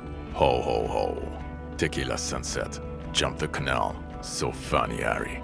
Thank you for fucking me. Thank you for destroying 45,000 real of police property that's coming out of my payslip. You know that, right? You're gonna get fired, and I'm gonna pay till I die. It doesn't matter. Your badge, Harry. Show me your badge.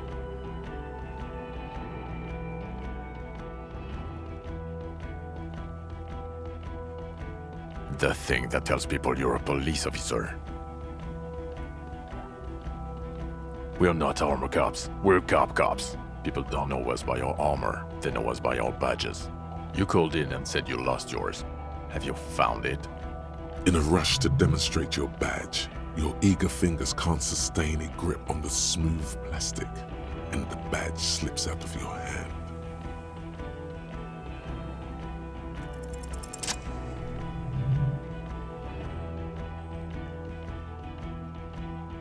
Not today, badge.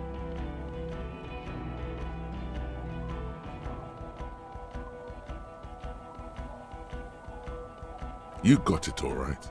You're showing it to him, victorious. They're seeing the badge.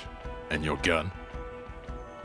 As if having your badge and gun are natural states, not achievements. What is it with all these material objects? Yeah, gun. The thing that was given to you to kill people. You're drunk, aren't you? You lost your gun and you're drunk. You're a drunk, gunless bum. I can't smell it.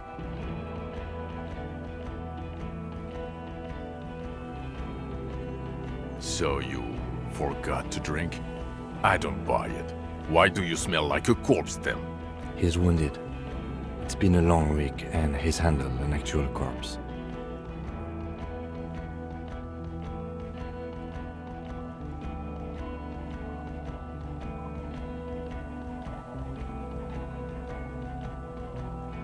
What you've discovered?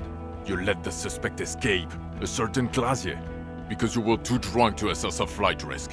We've read the report, Sari. Lieutenant Kitsuragis. We know.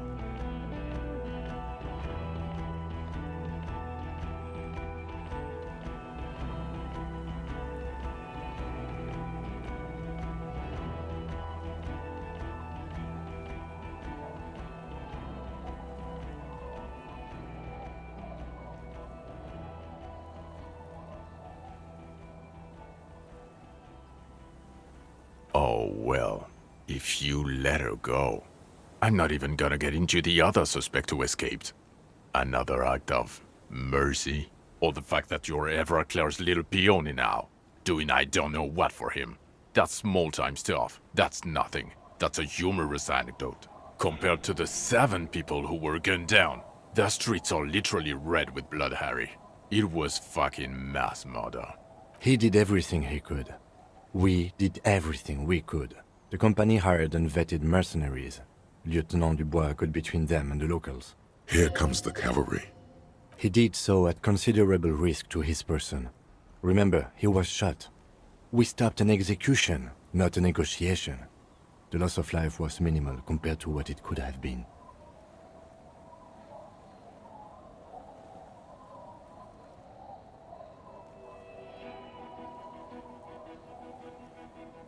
Don't make this harder for yourself.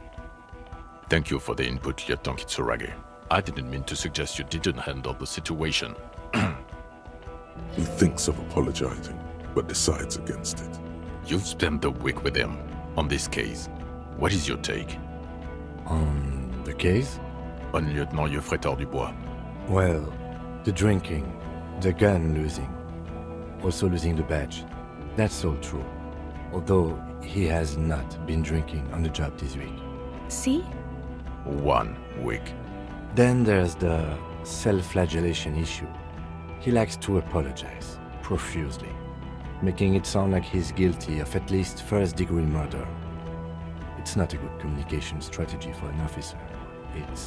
It's worrying, especially considering his political views. Detective Dubois is, as you may know, a Mazovian socio-economist. He wants to liquidate the ruling class, which, again, for a police officer, is a little odd. You should yell something. The RCM consists of policemen of the state that is, so a little discrepancy there. And then there's the motor carriage in the sea, and the drugs, of course. Amphetamine, mostly. But despite all this, he is a great detective. One of the best I have seen, in fact. He can talk human beings into telling him everything. And he doesn't stop. In all the time I've spent with him, he has not once stopped pursuing leads, however far-fetched and tangential. He is tireless, madly driven. Well, except that one time when he stopped to sing karaoke, which by the way was a valiant effort. He really sang his heart out. Yeah, it was what it was. Other than that one time, he has tirelessly worked on the case, and he solved it. We have a confession, a murder weapon, and the perpetrator, locked on the island right now, awaiting transportation. He apprehended a revolutionary brigade who stayed hidden for 50 years, ever since the revolution, who's probably committed other murders over those years. Oh, and he also discovered a new species. A new species? A colossal stick insect. It was on the island, camouflaged as the reeds. It unfolded from the reeds. I think we may be dealing with the Insulindian phasmid. He takes out the photo of the phasmid and shows it to the officers across the yard. The wind blows, flapping the glossy rectangle in his hand. You hear gasps beneath the howling of the wind. As you can see, it's about 3 meters tall. In fact, we think it may be the largest land invertebrate ever discovered.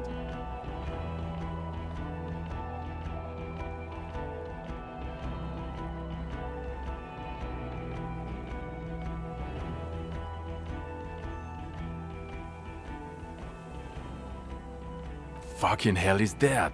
Is this somehow connected to the case? Detective?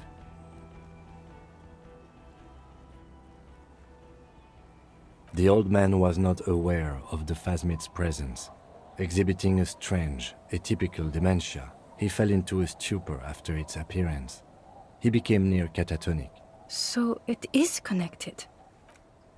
I must say, this is absolutely extraordinary. I don't even have words for it. Yes, it really does make it hard to fire the drunk. This is a very, very sad man who has just seen something that's made him forget his sadness. Now you make your case. Now is the time. Now or never. Female? What makes you think so? You had to see it. It had the subdued colors of a female. And the nesting behavior too, I think. Incredible. Were there eggs in the nest? Not as far as I could see. There were other things there, though. It's interesting time. Forget about the rest.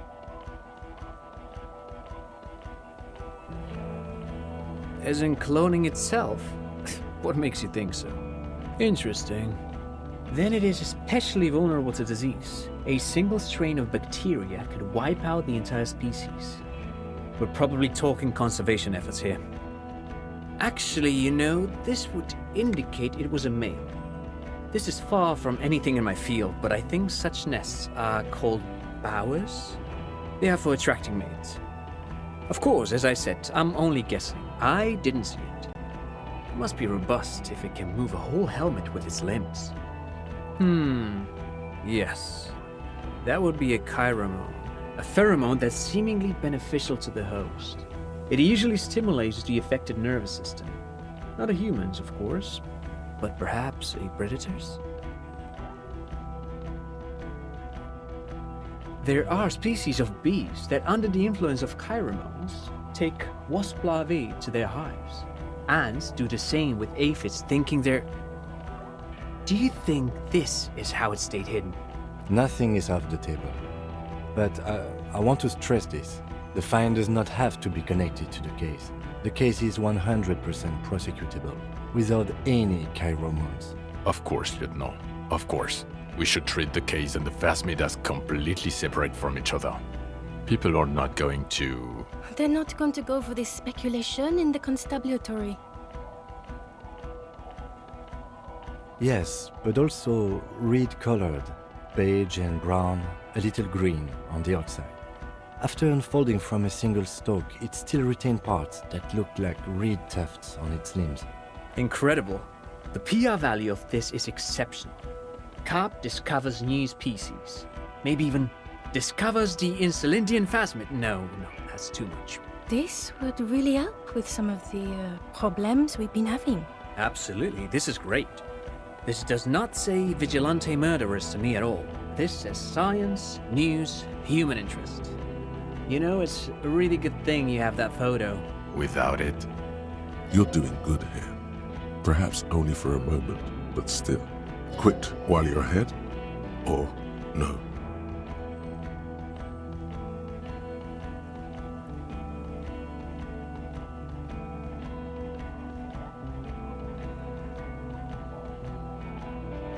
Lilianovich.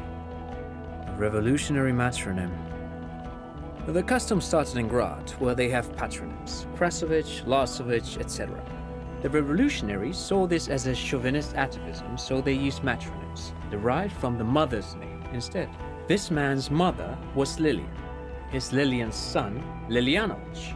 The custom was overturned after the revolution failed, but not before it made it to Revachol. So, it is what a soldier of the ICM would be called. Thank you, Trant. Thank you for that piece of cultural theory. You said you have a motive? Of course, excuse me, I just thought it was noteworthy. He wasn't quite sure about the straggler before he heard this detail. It must have convinced him.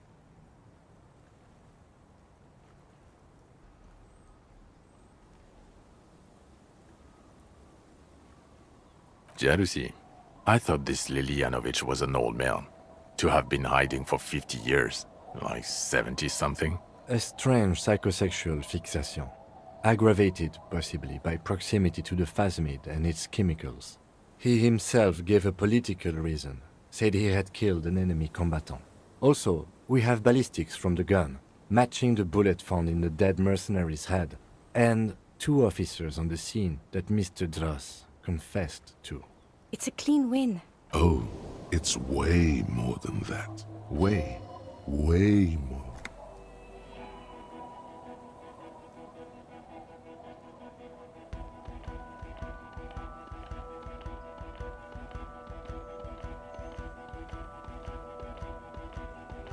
Perfect folding mechanism. Get over yourself, Harry. I can still smell the booze on the wind. God damn it. Doesn't it ever leave? It is there, like in your bones or something. It will pass in time. This is a conversation for when we are no longer out in the open, in Martinez, where Everard and Edgar Clare have ears everywhere. And eyes, too. Your return from the island must not have gone unnoticed. Understood, of course. But a case against Everard would be big. I would prefer not to partake in anything union-related, for political neutrality. This has to be good stuff for him to backpedal out of it at first mention. Yes. Fallen through a gap in a boardwalk. Drunk. The body was transported to Precinct 41, our morgue. You're not the only cop in the world, Harry. This all comes back to us. Still, good work with the missing person, Detective. It's still a point for you. No denying it. Who's Kuno? You don't want to know. You're right, Lieutenant. I don't. You snorted the drugs, I know you did. It's alright. I'm in. At this point, anything is but the drink. I don't know what a doomed commercial area is.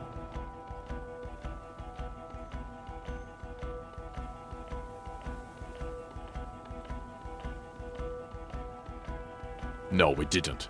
It didn't turn out to be anthropometical again. Enough with the solitary pale 2mm hole in the word line. This isn't Paradox B. We're a police force. Paradox B is a fringe science magazine published in Grad. Its mission is to explain theories like telekinesis and intra-esoleri power before they get out of hand. It doesn't look like the lieutenant wishes you to push this angle further. Cut it out is indeed what he is thinking. What was that? It sounded like you set up a nightclub in the church.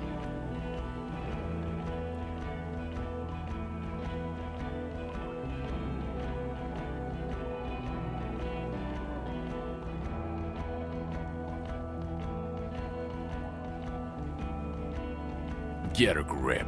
No one cares about your anthroponetic adventures right now. 4 kids were living in a tent on the ice. They were going to drown when it melted. It's not optimal, but the building was abandoned, so he put them in there. It's okay. It's not that okay. Get off this subject now. What was that? 4 kids were... It's not that okay. I don't want to, but you discovered a new species and solved the murder. So I have to. Jude.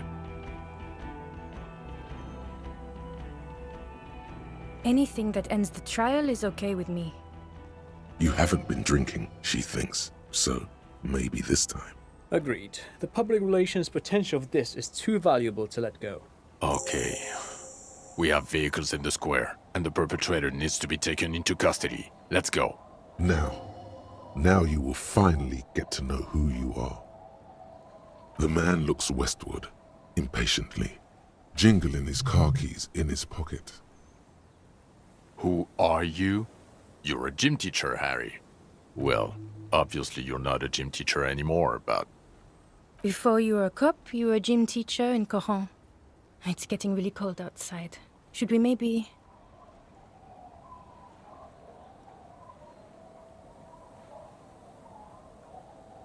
No, a regular one. Harry, it explains everything. The running around, the jumping, the bicep girth, your inexplicable facial hair. The fact that you don't seem to know what homosexuality is, and your moves on the church floor, which honestly were just jump aerobics. In your 20s or late 20s, you've really let yourself go since then. Yes, you taught gym in Cool. I believe that's the term. Taught gym at a high school. You were a high school gym teacher. The smell of sweat and glue, the worn floorboards. Kuro is just east of Jamrock. It was a short walk every morning to the baseball field or the sports building. High school. Harry, your goings-on with Kuno, Andre, Acel, the whole thing on the ice. That's why you are so juvie. His smirk suggests barely contained laughter. The regular. You found some chick. She inspired you to fight the big fight. Be more than you are. All that. You, every morning, walking from Voyager Road to teach gym. She, leaving for the academy with her spring coat on. The air filled with the smell of smoke and raspberries and incredible hope. An ocean full of hope. I knew it. I knew no normal human being can run like that. He's an honest-to-God gym teacher. It's not a mystery. Some chick fucked you over. Also, you were drunk. You really went with it too. Really maximized the damage. Dora something. Dora England. Yeah, you mentioned the name. Not Dora Dubois.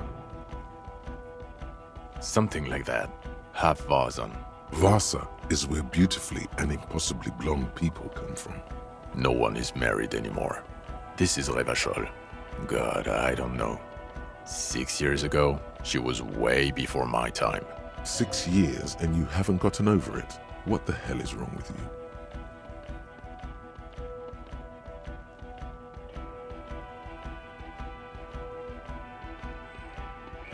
you? No, it was 6. Like, ancient. It's an old man thing. 2 old years equals 1 normal year. That and Dora England really tore you a new one. A big one. Incredibly bangable. She was extremely fuckable, Harry. Gorgeous. A gorgeous bourgeois woman. Wayfish. Like a Welkin, basically. Snow Welkin. Blonde Welkin. Heartbreak Welkin. Pain Welkin. I've only seen a picture, but it's obvious you formed a real spiritual connection with how pretty she was. One you never recuperated from. Look, the sun is going down. It's time to go on. I think she taught in the Académie des Arts, east of the river. Way east. Hard to say which came first, the middle-class chick or the drink. Egg and the chicken kind of thing. My point is, you need to see a psychiatrist about this shit. Not a psychologist. Several degrees harder. Is there something harder than a psychiatrist? A forensic psychiatrist? Go talk to that. In other words, he's heard enough about this. No. You're too unstable to work for a mob boss. You're suicidal, Harry. No mob boss would take you. I assure you, I wouldn't consult for a corrupt unit. He would immediately backpedal out of it. I told you it's not that bad. Us? We're the bloody murder station, haven't you heard? We're the bad guys. No one likes us. That's not true. Jamrock is too big for one precinct. You are just understaffed. And everyone respects the 41st. You have Captain Price. Thank you, Lieutenant. You're being kind.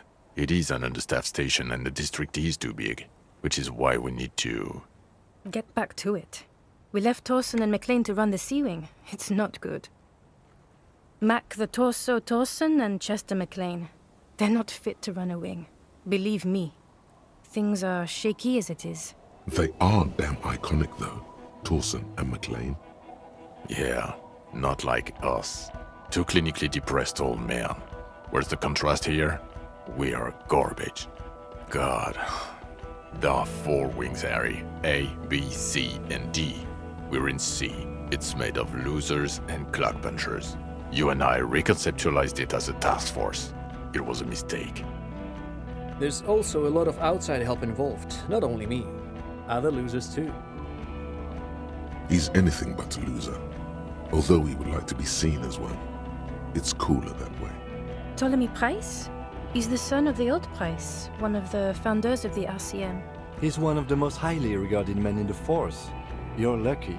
Somewhere under the curved roof of a former silk factory, shaped like a ladybird with 2 chimneys, Police Captain Ptolemy Price sits behind a heavy wooden desk. Resident medic Nix Gottlieb pours him coffee. It's silent in the captain's office. They speak of change, the city, the tension on the streets. They speak of the events of April and the blood on the streets in May. So he remembers that. Yes, there may have been a raid on some churches. It wasn't good press. Shooting up churches never is. I was out of town, to be clear. Our enemies were hiding in a church, to the best of our information. That's it. I'm not talking about this anymore. Your security clearance is shit tier right now. You have to wait for it to go up. He means it. The RCM and its enemies will not be discussed on this coast. Your clearance will not go up while you're within earshot of the Union headquarters. Okay, it's not the bloody murder station.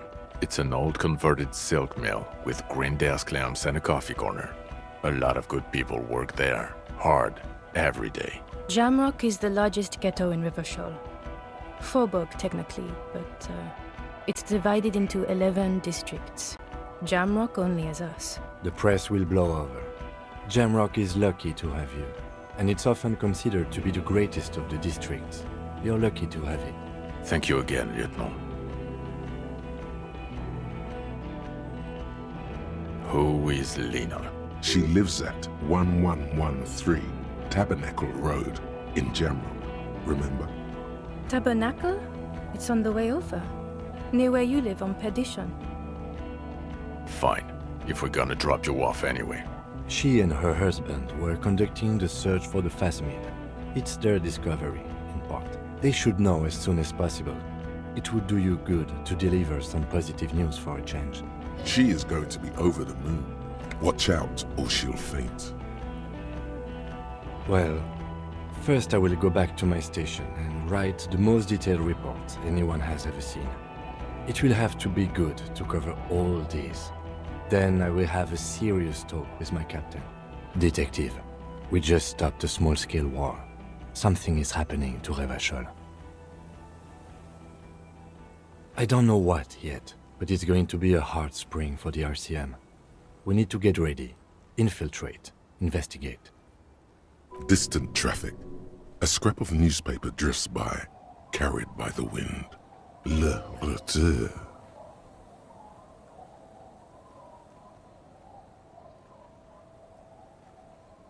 Perhaps. There are people who say the zone of control will not hold up long. They are not on the radio yet. But there are parties out there. Yes. I hear worries from systems analysts in Vespa and Messina. International risk departments in Pangs. People like that. We've been hearing whispers in Jamrock too, ever since fall. I agree that something is happening. People are tense. I hear a fan spinning, fast. Something is about to hit it. Talk to Captain Price? I'd rather not ruffle the feathers of two captains with my doom-mongering.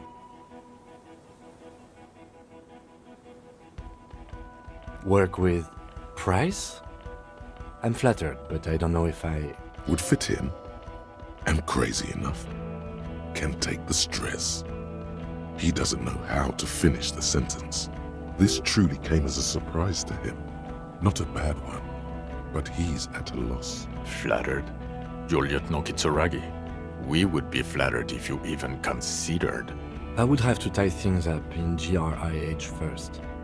But, I mean, whatever is coming, Jamrock will be more central to it than the harbor. And we also have a huge caseload, Lieutenant. Piles that we need to get back to. Mountains, even. I do like the sound of that. He's really considering it. Good.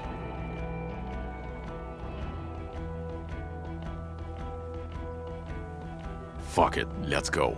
Tron brought his motor carriage. It's a 20-minute drive to Jamrock. Under the evening sky, the great district turns on its lights.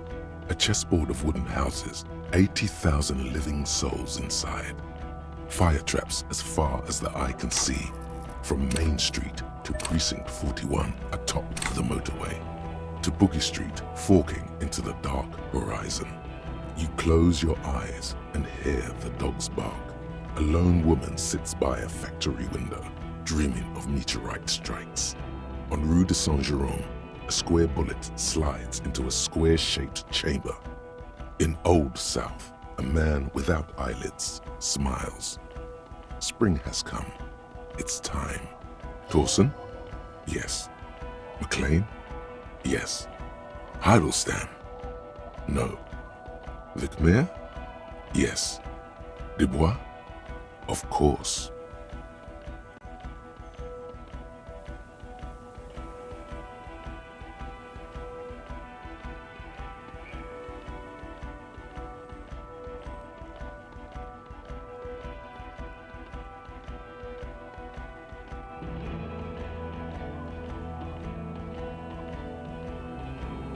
Really? Nick Gottlieb looks up from the list. I hear he's unstable. You say that like it's a bad thing. Captain Potomny Price gestures with a ballpoint pen. It's dim in his office, and the curtains are drawn. Harry's our man. He'll pull through. When he does, he'll side with the people. Understood. Gottlieb returns to the list. Minnow? Of course. Wonderful. Then can we please just go back to Jamrock now?